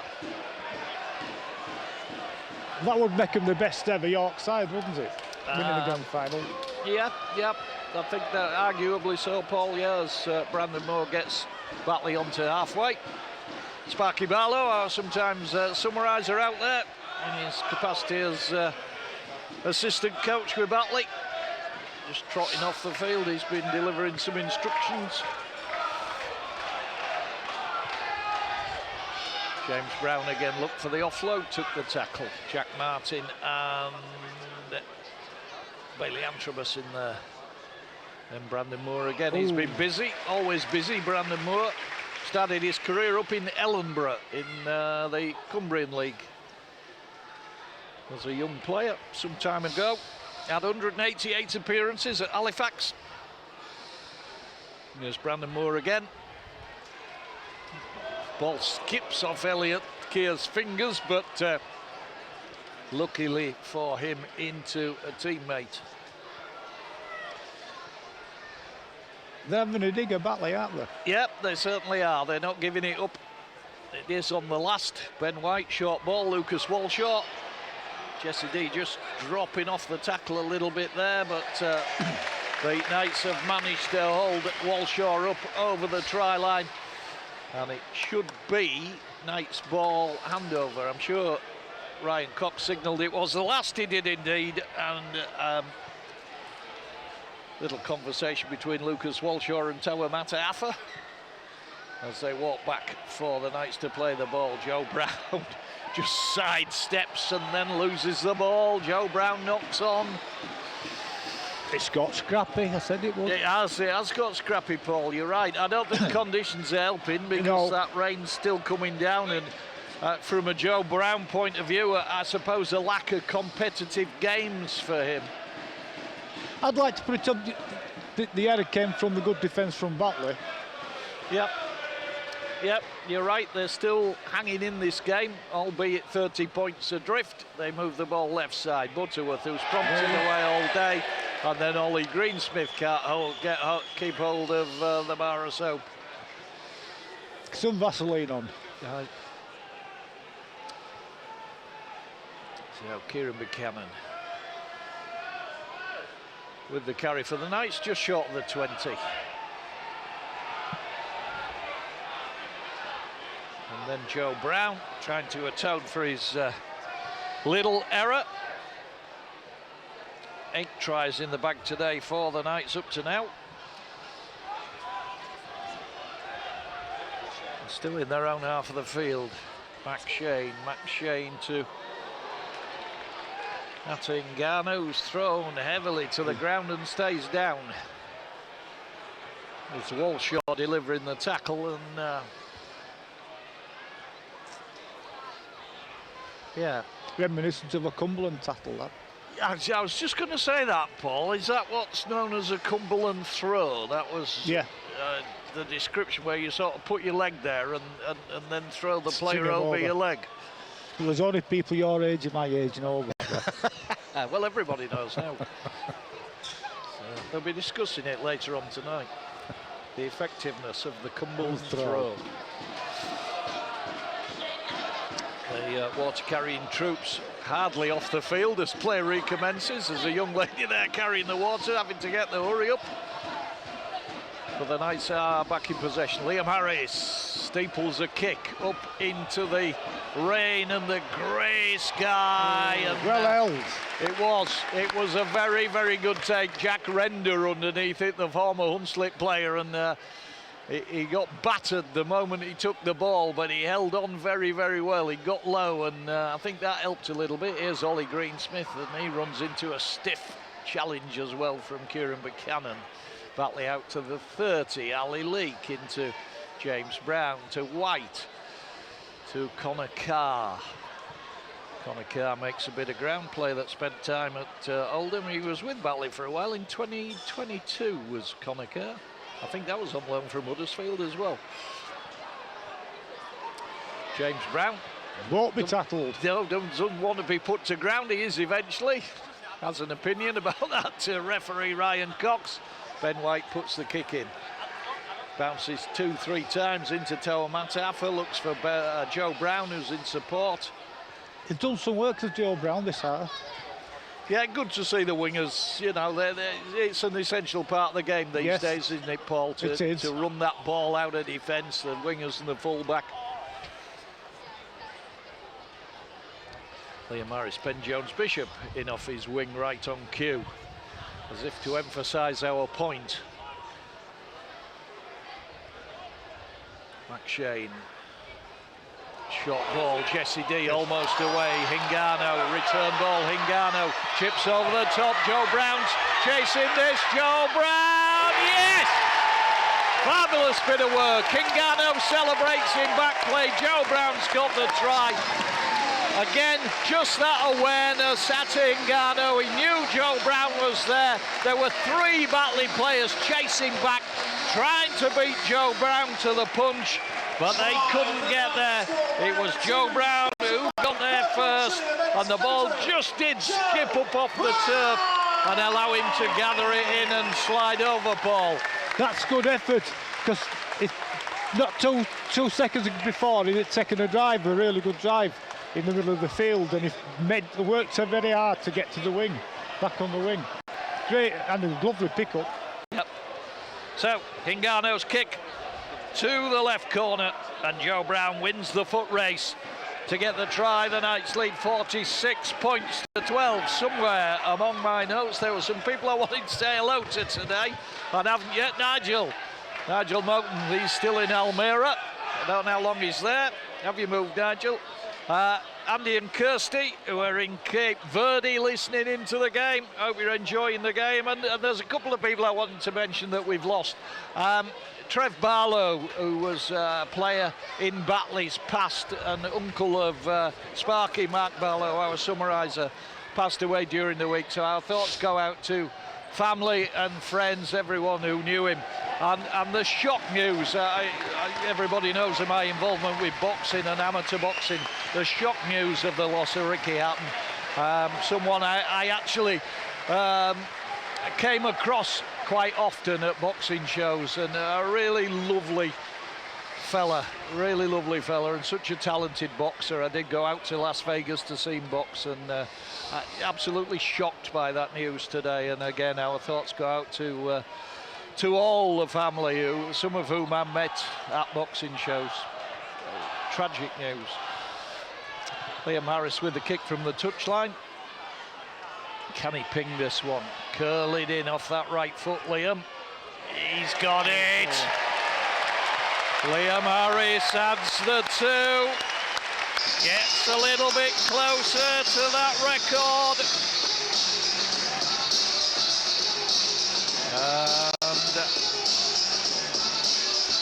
the Knights go out. Scored by number 7, sponsored by a Mudbar model shop. 48 points to 12. It's the Knights 48, Batley Bulldogs 12. Batley have gone for the short restart And got the ball back. Yep. I'm just trying to top Liam's points up for the day. Good pass.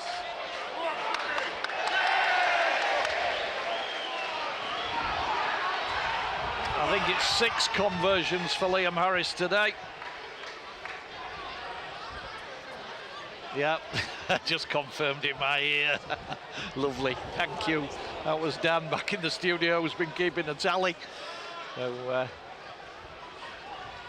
Jack Martin comes forward for the Knights again. They are 35 out, hunting another try.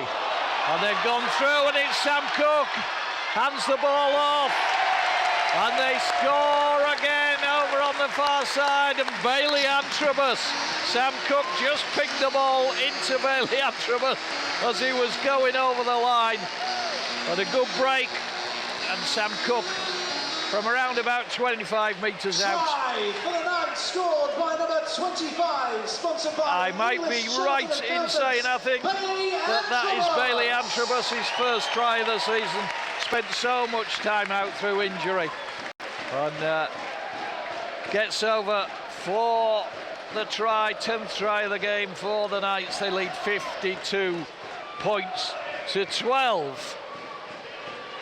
And the Knights have had to work for these tries the second half because Batley have up their performances. Yep, no, it's Batley have made them work hard, but when you look at that scoreline, Paul, you just think, you know, they're doing the best to stem the tide, but there's a 40-point gap between them. There is. But the whole York team just full of skillful players. Yep.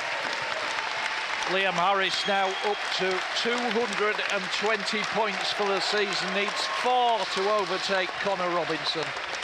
And he has an opportunity to add 2 more, albeit not from an easy spot. It is off the far touchline. Jack Martin's off for the night, and just regaining his position on the touchline. Luke Super Duper Cooper about to come back on, the former Featherstone player for Batley Bulldogs.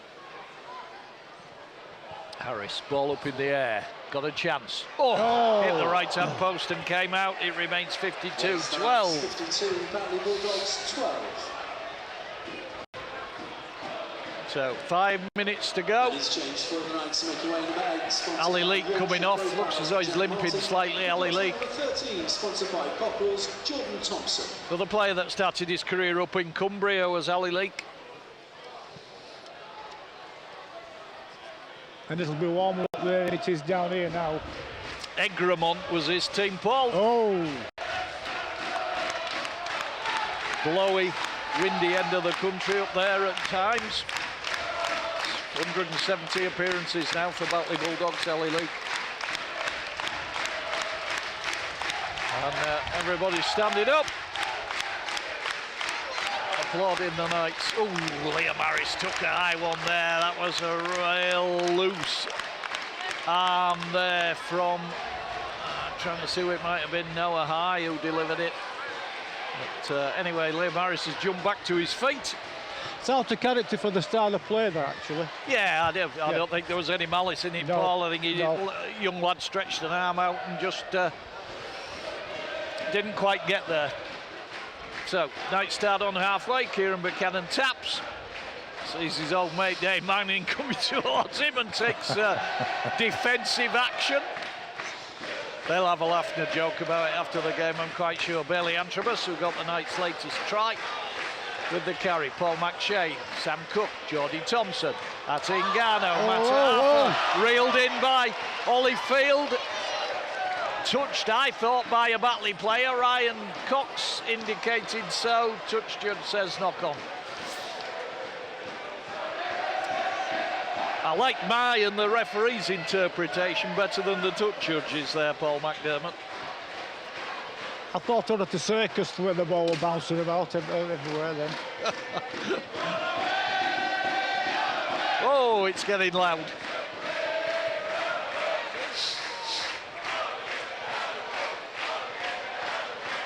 I have no idea what they're singing, but they're singing.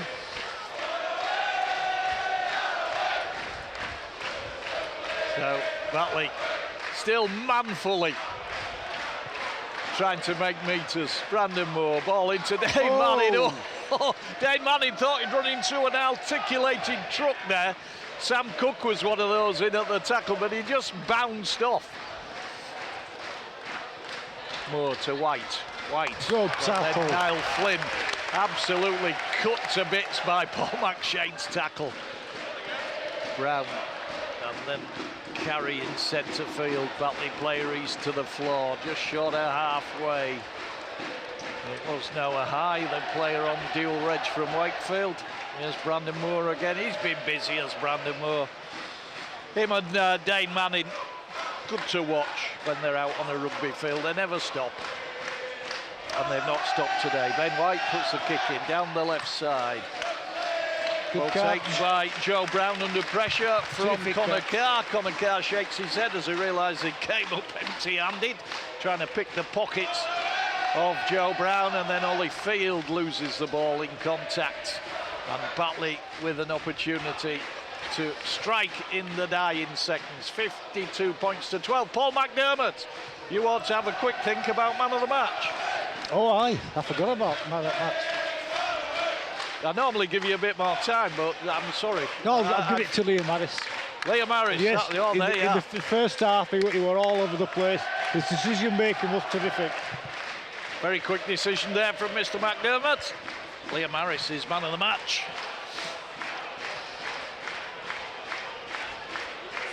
And Luke Cooper tried to batter his way forward in that red scrum cap. I've gone for Ben Jones-Bishop. Here come Batley on the left side, trying to work their way in. Elliot Kear in the line. And head-eye shot, referee says. Liam Harris and Kieran Buchanan were the two in at the tackle. Dane Manning looking for another try. Just tapped the ball against his instep and tried to work his way over, but couldn't do so. That's not the tidiest of passes. James Brown does the tidying up. Ball's come out of his possession.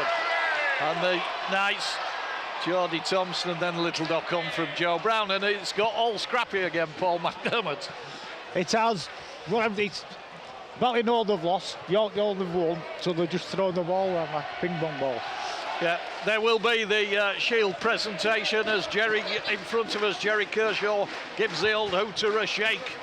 Just to charge the gas and fire it and signal the end of the celebrations that will follow. The Knights will be presented with the League Leaders Shield. We'll have interviews, hopefully down there on the pitch. And it's just been a fabulous culmination. It'll be 19 games on the bounce, won by the Knights. And we'd love to see 21 on the bounce.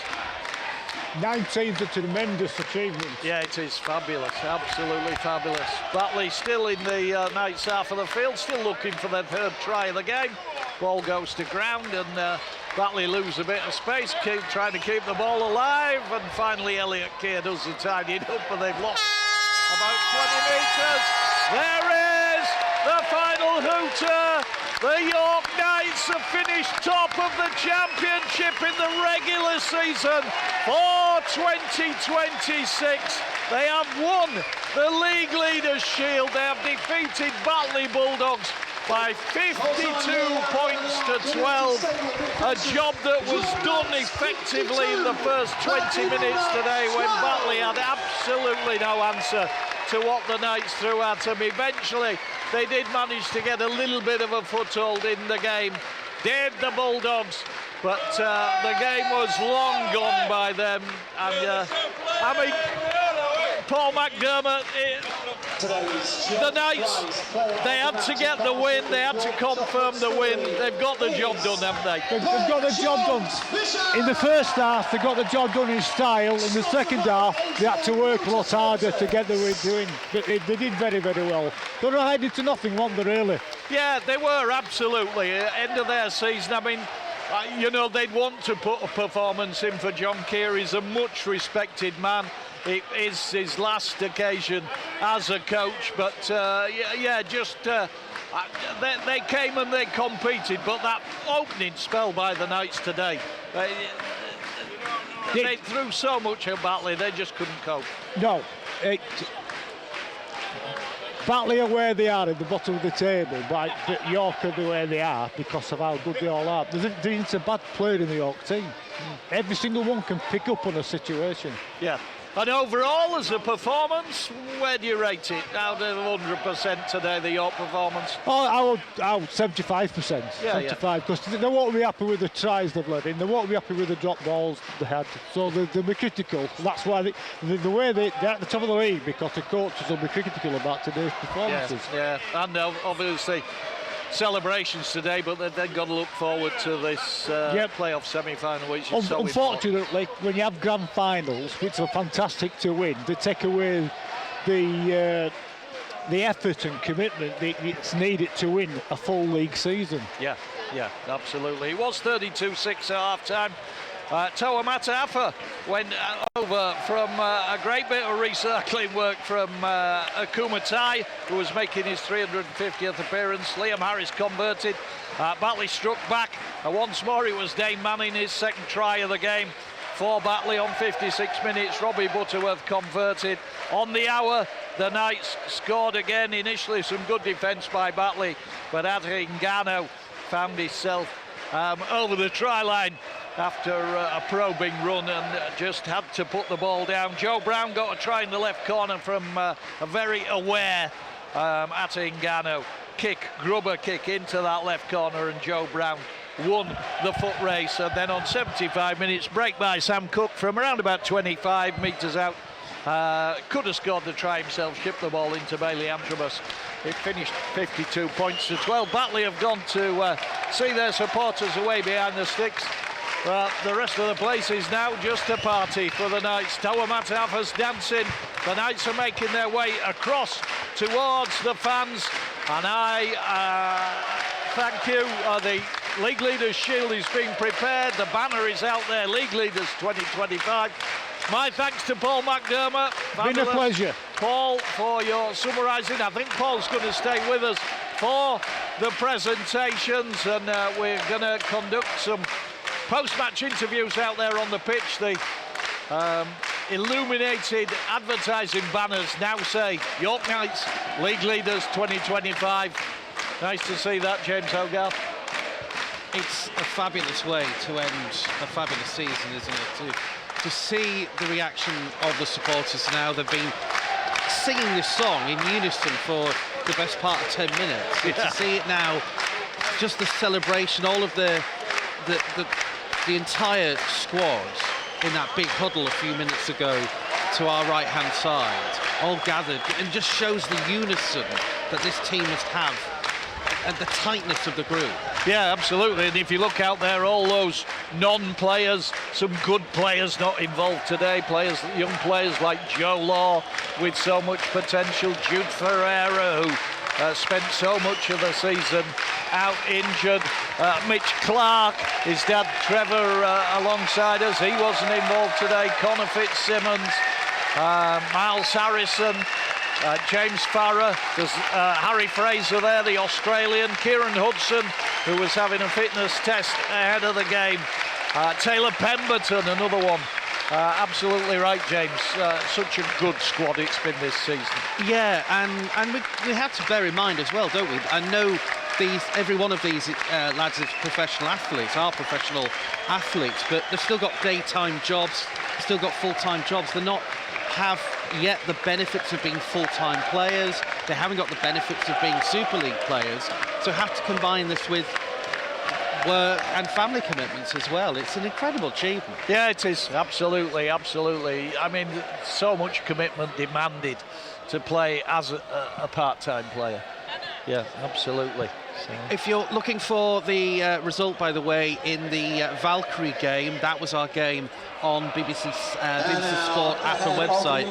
The Valks have been beaten by 30 points to 8. As the presentation, Andy, is about to be made.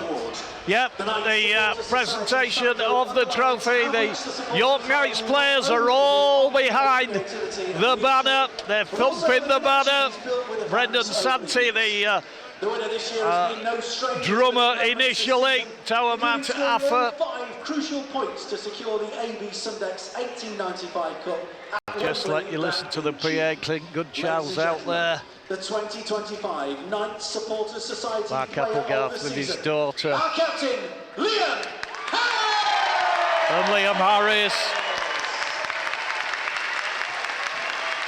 Waiting delivery of the shield. It's on a plinth at the moment, away to the left. The players lined up behind the banner. The Batley players, to their credit, they've all stayed. They're there applauding the Knights players that they've just tried to cope with out on that pitch for the last 80 minutes. Jack Teamby just chatting to some of the Batley lads. Liam Harris is there. The shield is in the hands of the presentation party. Liam's wandered away. He's waving to someone in the crowd. It's my pleasure to welcome the Chief Executive Officer of the Rugby Football League, Tony Sutton, to present the Knights captain, Liam Harris. It's this Tony Sutton Betfred from the Rugby Football League. Oh, and Liam Harris has asked the Kumatai to come with him. What a lovely moment. What a lovely moment.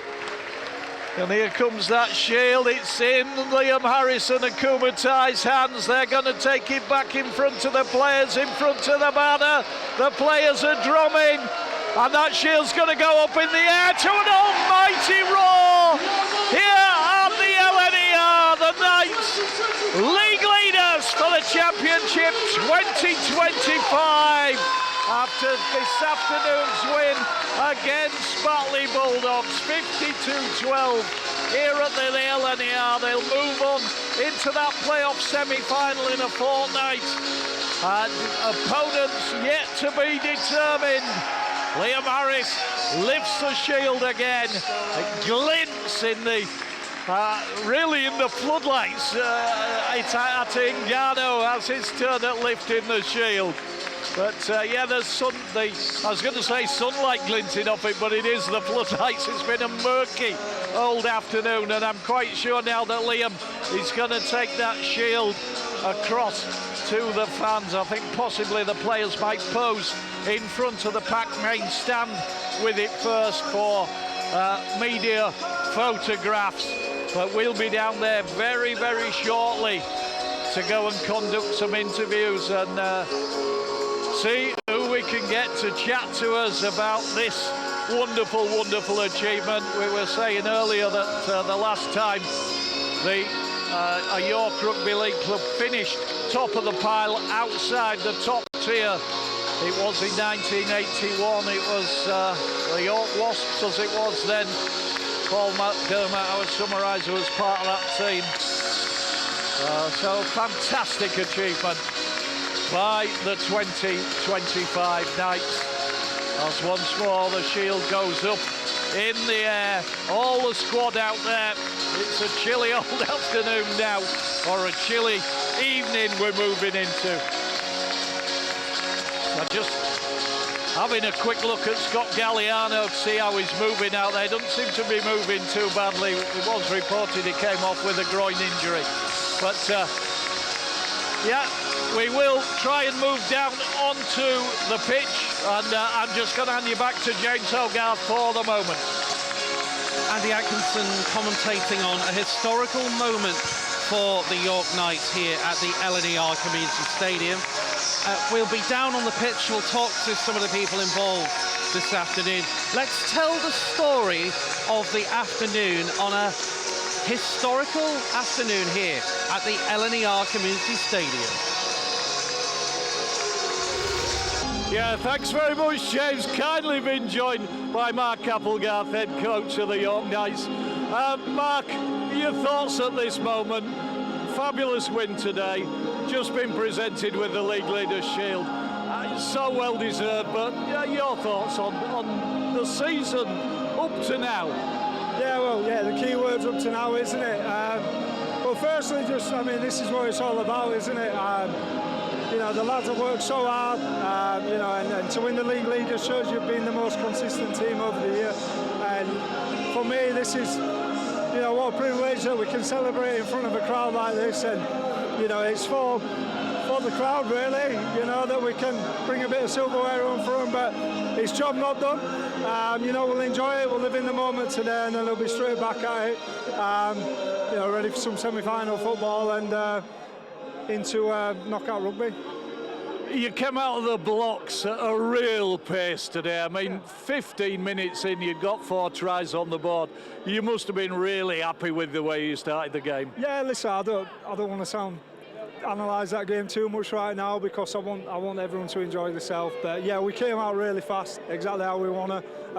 You know, at periods in that game where, you know, the intensity probably dropped, but we'll worry about that on Tuesday. I just want the lads to enjoy today, you know, live in this moment, enjoy it with the fans that's turned out all year for us, and then yeah, we'll get back to it next week. Yeah, the fans have been amazing, haven't they? I mean, you know, they've all stayed over. They sung all the way through the game. Just remarkable. Yeah, listen, I thought last week were great, and I think this week's even better. Especially, we could have probably asked for a better ending to a season in terms of the league campaign, could we? That we get to lift the league leaders in front of his own fans. So these moments probably won't come along too often for everyone, and you know, we've got, you know, 1, potentially 2 games left as a group. So I just want everyone to really enjoy it and savor the moment. Yeah, and obviously the main thing in the equation is that you've now got pole position. You're going to be at home for that all-important semi-final. Yeah, listen, anyone in that seats can beat anyone on the day, so you know, we definitely won't be thinking that, you know, that grand final's just ours. It's going to be a very tough semi-final coming up against, you know, whoever wins next week, and we'll get ready for that. And yeah, as I say, this is what we all play for at the end of the year, the greatest stages, and I'm glad that we're there and we finished first this year. I want to talk to you about a player that you put him on the bench today. His 350th career appearance. Started at New Zealand Warriors, played at Huddersfield, long career at Huddersfield. Newcastle Thunder, Akumatai, and he got over for the try and then turned into playmaker and provided a try. He's some guy, isn't he? He's a special person, Akuma. He's such a family man, a good moral compass for the group, a great mentor for everybody, and you know what a privilege it's been to present him with that 350th game, and it's all well deserved. And yeah, just over the moon for him. He's such an humble guy, and he deserves everything that he's got. He really does. Yeah, a lovely moment that he got to go across with Liam Harris and have the trophy presented to him. Yeah, and that sums up Liam as well, doesn't it? You know, it's one thing I love about the team. It's selfless. It's all about, you know, the team and not an individual. So yeah, just proud of everyone really. And as I say, we'll enjoy today, but job not done yet. We've got another, you know, couple of tough games all being welcomed up. Yeah, just a final question. I must ask you about Scott Galliano. Came off.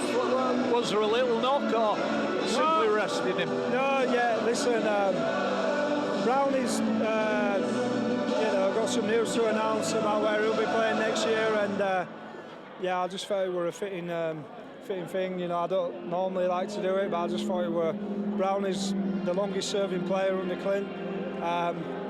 Get a chance to play in front of an home crowd in that last league campaign means a lot. So yeah, we're always planned all week. No, that's a lovely touch, Mark. It really is. You know, he has been a great servant, Joe Brown. Listen, I still think Brownie is one of the best wingers in this competition, and fortunately for York at the moment, I think we've got 3 of the best in the comp. So you know, it's not going to always want at that back end at the moment. There's still time. You know, there's still twists and turns to happen, and just what a great servant he's been for York Knights. And you know, there may be another game, we don't know yet, but if not, I'm glad that there's a fitting ending there for him. Mark, thanks for your time. I'll let you go off and celebrate, because I'm conscious I'm keeping you from that. I don't know what it is about the rain and York winds, but it's raining again. I've got Ollie Field with me. He's just been carrying that League Leaders Shield around, Ollie. How nice was that? Oh, it's awesome, mate. Yeah, it's great. Obviously, big recognition for the year we've had. Been an unbelievable run, hasn't it? So happy days. You know, we're well aware, and I'm sure Master's told you before, we're well aware we've got another job to do in a couple of weeks' time, but yeah, we'll enjoy this for what it is, 100%. Yeah, absolutely. So well deserved, Ollie. I mean, you came into the Knights a couple of years ago from Leeds Rhinos, and it's been some ride, hasn't it? I mean, you know, from your point of view, what's it been like? Oh, unbelievable. I think even in such a short space of time, the amount the club sort of changed and evolved, it's been unbelievable, mate. I think what Clint's done and what Master's done and the kind of culture we've created this year has been different, you know, different gravy. So, you know, we're going the right way, and obviously all being well, hopefully another step next year. But we'll kind of deal with that as it comes. But yeah, in terms of the change, just think this. I mean, you look at the stands today; it's unbelievable. Isn't it? The full stands packed out. They're singing all game. I mean, you know, a bit of confidence and a bit of good, feeling good around the place is brilliant, isn't it? Yeah, I mean, Batley, they threw a challenge at you, but the way the team came out of the blocks today, you must have been wondering yourselves, you know, 4 tries on the board in 15 minutes. You absolutely tore into them. Was that talked about before? A little bit. I mean, we always talk about starting well. We always talk about getting into the game and just kind of giving yourself a chance. You know, how many games do you see where teams come out and they make an error in the first sort of 5 minutes and you're already on the back foot? So something we've been trying to build into this game over the last bit, or the last run, is sort of just making sure we start games well, complete the sets in the corner, and just kind of make sure we're in the grind a little bit and see if teams can live with us. And at the moment, we don't feel like there's a team that can live with us when we're in this kind of form. So we just need to keep doing what we're doing and not almost get bored of the kind of systems that we're playing. So just got to keep it rolling, mate, to be honest with you. Yeah, 19 wins on the bounce now. We keep notching another one, and you'll be hoping for 2 more, of course. Yeah, well, that's it, isn't it? You know, you can win 19 in a row, and then all of a sudden it could come to an end. So we've got to be on it, and we've got to. You know, we can't get kind of complacent, and we can't get too happy with ourselves. We're well aware that, you know, these next 2 games are massive, and obviously the 2 biggest games of the season. So let's hopefully get to that semi and give it a win, and then we can get a big crowd here for the final as well. Yeah, celebratory drink tonight, and then back to it. That's it, pretty much, mate. That's it. We'll enjoy tonight. Yeah, definitely. The lads will enjoy tonight. I think that's a big part of our culture. Is being able to enjoy the wins. Obviously, you know, working hard and getting your head down where we need to do, and finding the graft, but also, you know, being able to enjoy it as a group and such a close-knit group, it is really good to enjoy this stuff together. So enjoy the beers tonight, and then see what comes next week. Ollie, thanks for your time. Well done, young man. Cheers, Andy. Thank you very much. Okay, thank you. There we go. Thank you very much, James. Liam Harris, skipper. You'd got the job done today. Yeah, really proud. Just spoke at the end there, just about living in the moment and make sure we soak it all up, because we know our goals are to go on and win the grand final, but I think it's important to recognise all the hard work and effort from not only the players but the backroom staff and the fans all year. To be crowned the league leaders is the most consistent team over the season. So yeah, it's something I'm really proud about, and yeah, it's a memory that'll last a long time. It's been a fabulous achievement, Liam, particularly off the back of 19 wins on the bounce. If you look back to early in the season, those 3 defeats, was there still a real belief that you'd got such a good side that couldn't continue, things were going to turn? But did you ever imagine that at that point that you might be in the position you're in today? I'd be lying if I say I didn't. Yeah, I did believe that we could. I wouldn't be at the club if I didn't believe that the ambitions and the abilities were marrying mine. So I think I scored against Batley actually, and I was like, stay calm, like we've got this, we're going to come good. The group's too talented, and beyond the talent, it works way too hard to not. So yeah, I'm just really happy, really proud for all the boys and the coach and staff, and especially Mash too. Coming off the back of his Wakefield career, he deserves success. He's a great coach and great family man too. So yeah, I'm really happy for him. Yeah, and of course the fans. I mean, the fans have been amazing, haven't they? Yeah, honestly, mate, they're so good. Today was unbelievable, and it gives you a little snippet into what York could be with a successful team. And I've said it all along, we've had the loyalist fan base and the loudest fan base. I think it was just screaming out for success, Andy. It's always been the case, and I'm so happy and so proud to be able to give them that success and something to scream about, because I fall in love with this place many times over, and it keeps on going. But yeah, I was going to say, I mean, you're more or less rooted in the place now. I understand you've just moved to York, but when you look back when you first came here under James Ford and the place, it must have just got a grip of you, Liam, I presume. Yeah, mate, honestly, I say it a lot, but I fall in love with the place. I fall in love with the people involved in the club. And it's something I'm really passionate about, and that's important to me. I would never go to a team where I wasn't passionate and I was just doing it for a living. So yeah, that holds a strong place in my heart, this place, and yeah, it always will. There was a moment in the game today where I was wondering what you were shouting out there on the pitch. I saw you put a kick downfield, and then I saw you shout and motion to the rest of the players. Was that just to keep driving them forward? Yeah, I think so. I think that's part of my job, innit? I do get into the boys quite a bit, but it's all because I want to win, and I understand what we need to do to win. So I won't accept anything less, and that's from myself and others that are on that field. But there's such a great group, mate. I think I must spray Santi at least twice a game. And he just looks at me and says, yes, Liam, carries on with his job. And yeah, that's just the culture we have here. There's no egos and there's no personal that gets at each other. It's all about improvement, and we've created a fantastic culture here, and long may that continue. You don't mind being a hard taskmaster then? No, I think that's my job. That's what I'm paid to do. So as long as that is my job, I'll keep doing it. Job not done. No, absolutely not. 2 games hopefully to come. Take that wins from 19 to 21. I assume being at home in the semi-final, you don't really mind who you get. You just plan it and get the job done again. Mate, as long as we've got these fans behind us like we did today, bring anyone here to LNER and we'll give them our best shot. But I just want to say thank you again to all the fans that turned out today, Andy. It was fantastic. Thanks for the entertainment. You were brilliant again today. All the best going forward, Liam. Thanks for your time, buddy. Thank you. Good to see you. There you go, Liam Harris talking to us, and just such a fabulous skipper for this side, and just leads by example. Absolutely, and they've just played over the PA system rather be, or no play side rather be, and I think with Liam Harris and his new deal, that probably confirms his sentiments about playing for the York Knights at the moment, the captain extending his contract for another season. Let's talk to somebody who's probably got the biggest biggest smile of the lot here at the LNER Community Stadium this Sunday tea time. The chair of the Valkyrie and the York Knights, Clint Goodchild, is live with Andy Atkinson. Yeah, thank you very much, James. Well, to answer his question, Clint, have you got the biggest smile in the stadium at the moment? I don't know about the biggest, but I'm certainly very happy for everyone that's involved, mate. Such a special occasion, first time since '81, isn't it, Andy? So it's a funny feeling today because we knew the odds were in our favour to get some silverware at the start of the day, but we still had to win a game, and we want to enjoy it and every moment of it, and you don't want to, in some ways disrespect how difficult it is to win a league.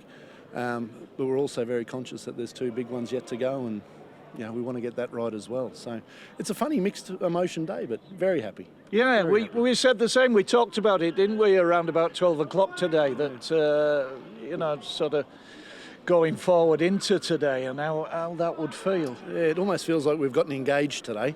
Now we've got to walk down the altar and see if we can say I do. So it's great, very proud, very happy, mate. We'll enjoy ourselves tonight and then, put our work boots back on tomorrow and get ready for the real stuff.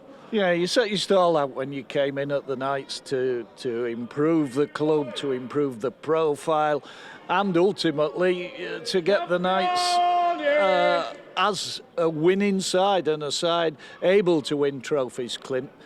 So you must be really, really pleased with the way things are going in general. Oh, 100%. Yeah, it's one of those where I'll probably get home tonight and reflect a little bit and realise how special the last 4 years have been. And, you don't really know when you get it right and when you don't get it right. It's kind of always reflective. And today I think we can reflect and say that we've probably got a lot of things right. So I'm just so happy, mate. And the people that don't get the thanks, you just don't see how many people are, behind the scenes and what they contribute and how difficult things are at times.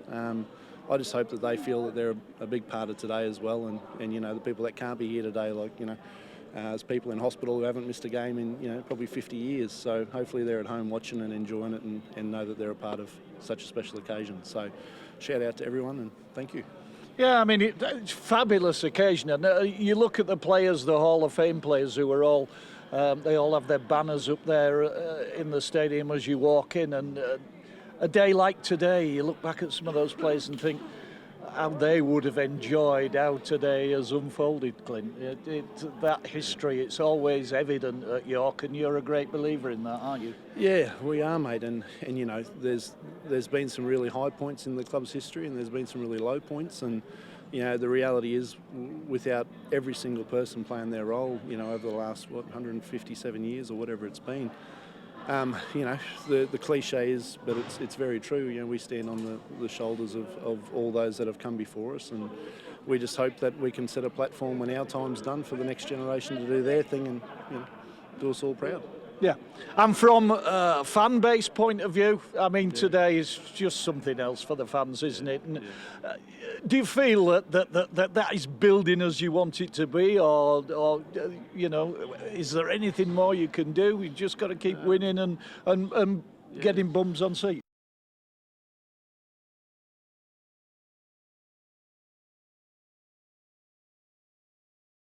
I don't know what the final figure was, but let's say we're knocking on the door of 4,000 people today. Well, I can tell you Batley didn't bring many. And so, York is a rugby league city. It always has been and it always will be. And I know that the city will get behind us, and they are. When that semi-final's here, whether it's Saturday or Sunday, I think we'll see even larger crowd numbers. And I think that, everyone knows what we're about now and that they've bought in. And I can't wait, and I have no qualms about, what audience we have and who we play for. This is our city and we play for them. So I'm excited for where we are, and I'm, anxious to take that next step and hopefully find ourselves in the top tier and prove ourselves. So very excited, mate. May not sound it, but I actually am. Yeah. Clint, wonderful. Thanks very much. Thanks for speaking to us. Yes. Andy, while you've got Clint, I can't ask him this question for technical reasons, but hello, Clint, you can see me, I can wave at you and you can hear me. I just wonder what today and the occasion and everything about today and the result does for the club's hopes to be a Super League team. Yeah, James is just asking there, today, the occasion and the way things have unfolded, and he's asking what that does for York's ambitions to move into Super League, Clint. Well, it doesn't hurt. It doesn't hurt our ambitions, does it? Anytime you presented silverware on home soil with a comprehensive win against a very tough and proud club in Batley, and you do it in front of such a large home crowd, it doesn't hurt our ambitions at all. But what it really does is lays the platform for us to have, 2 big games on our home stage to prove what we're about. And I assure you, there's no arrogance when I say this, but I know if our guys turn up and they do their job to the best of their ability, that we have a very, very good chance of walking away with another win in the next, potential 2 games. So, it doesn't hurt our chances, I don't think, mate. What do you think? Well, I mean, I know because I watch week in, week out Championship Rugby League. I know the quality of Championship Rugby League, and it is a superb product. And for a team to finish at the top of that pile, that's got to be a very, very good team. And I think that possibly the Knights on their day can certainly compete with some of those sides that are in Super League this season. So that's my take on it. It's a big call. It's a big call. What I'll say is that no part-time team has ever won the treble in a long, long time, if they have at all. So that may have sounded very ambitious at the start of the year, but we're knocking on that door now. We just need to see if it can be done. If it can be done, then I'd say that we've built it the right way. Yeah, and the bottom line, of course, Clint, is that if you are able to get that nod for the progression to Super League, Clint Goodchild is absolutely adamant that he can take the club up there to do a job that will impress everyone. I think as a club, we will make sure that there is no shortcuts. We will, I won't say outwork everyone, but we will work as hard as any other club. And we take our responsibilities of being in that top league, should that opportunity come, very seriously. In many ways, getting there's one thing, proving to people that you belong there's another. And we take that responsibility, and it is a responsibility. We have to be of that standard. If you're going to be in the top tier of any competition like Super League, you have a responsibility to bring everything to that competition, and that's something that we take very serious, and we will make sure that we leave no stone unturned in getting prepared for that. So that's all I can say, really.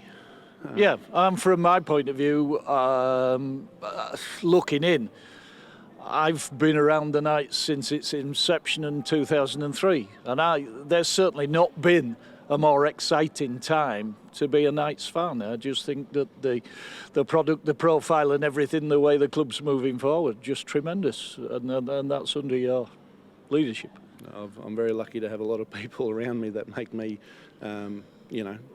probably look better than I am at times. If there's an opportunity, I'd like to thank some people. Is that okay, mate? Yeah, of course it is. Yeah, absolutely. I'd like to thank my good mate David Dixon. He's floating around here in the background. He might be in the dressing room enjoying himself. What he's done behind the scenes for this city and this club, mate, is immeasurable. The support he's given me as a friend. Someone who's come to this city without knowing anyone. It's something I'll value for the rest of my life. I want to shout out to my mum. She's been in hospital and just got out a couple of days ago. G'day, Mum. Hope you're feeling better, and hope you enjoyed that one. And all my mates back in the US and Australia. I'm a bit of a grumpy bugger, so it's not easy for me to make friends, let alone keep them. So thanks for putting up with me and everything that you do, and for the support that they give. I don't want to act like it's the end of the season. It's not, but any opportunity I have to thank special people, I'd like to take it. So thanks, Andy. Yeah, no, pleasure to provide you with that facility, Clint. And we'll look forward to a fortnight's time and all that brings with it, and just wonderfully exciting times to come. Agreed, mate. Thanks for everything you do, Andy. Hey, the voice, mate, and now the face of the club. I appreciate you. Thank you. There we are, Clint Goodchild, reflecting on what's been a momentous day, really, for the York Knights. League leaders, Shield winners today, and moving on into the playoffs. You can feel them waiting to celebrate here today. Buchanan, Bishop is in the corner! Dan Mick listed in from Australia today. Hello to them is Hingano. Hingano, ball going right. Matarappa in the line. Matarappa finds space. Stop just short. Goes back to Harris. Long ball. Then Jones Bishop again. He's in again. He's dancing it again. The crowd celebrates. They will just go into the one tier. Jack Martin, that's going to be a try. The ball picked just to the right of the post. Ball swept to Harris. Ben Jones Bishop, hat-trick! From the near touchline. Harris, dummies, keeps going, puts the kick in. Read by Jesse D. Jesse D's going to score. Touch judges happy. Referees. Batley players in under the post, but they got him about 3 metres out. Akumatai, has he got it down? Akumatai scores! Then the ball goes to ground. It's Akumatai again with a chance close to the line. Still going, battling forward. Great offload. Matapa. The Knights are in again. And a great bit of work. That was Tawamata Afa. Knights drive at the Batley line. Harris, grubber kick. Tawamata Afa drops off his fingers. Back to Matt Shane. Hingano scores! It was Shane. Shot ball, Jesse D almost away. Hingano, return ball. Hingano chips over the top. Joe Brown's chasing this. Joe Brown, yes! Marvellous bit of work. Hingano celebrates it. Back play. Joe Brown's got the 35 out. Hunting another try. And they've gone through, and it's Sam Cook. Hands the ball off. And they score again over on the far side. And Bailey Antrobus. Sam Cook. Lovely moment. What a lovely moment. And here comes that shield. It's in Liam Harrison and Akumatai's hands. They're going to take it back in front of the players, in front of the banner. The players are drumming. And that shield's going to go up in the air to an almighty roar. Here are the LNER, the Knights, league leaders for the Championship 2025.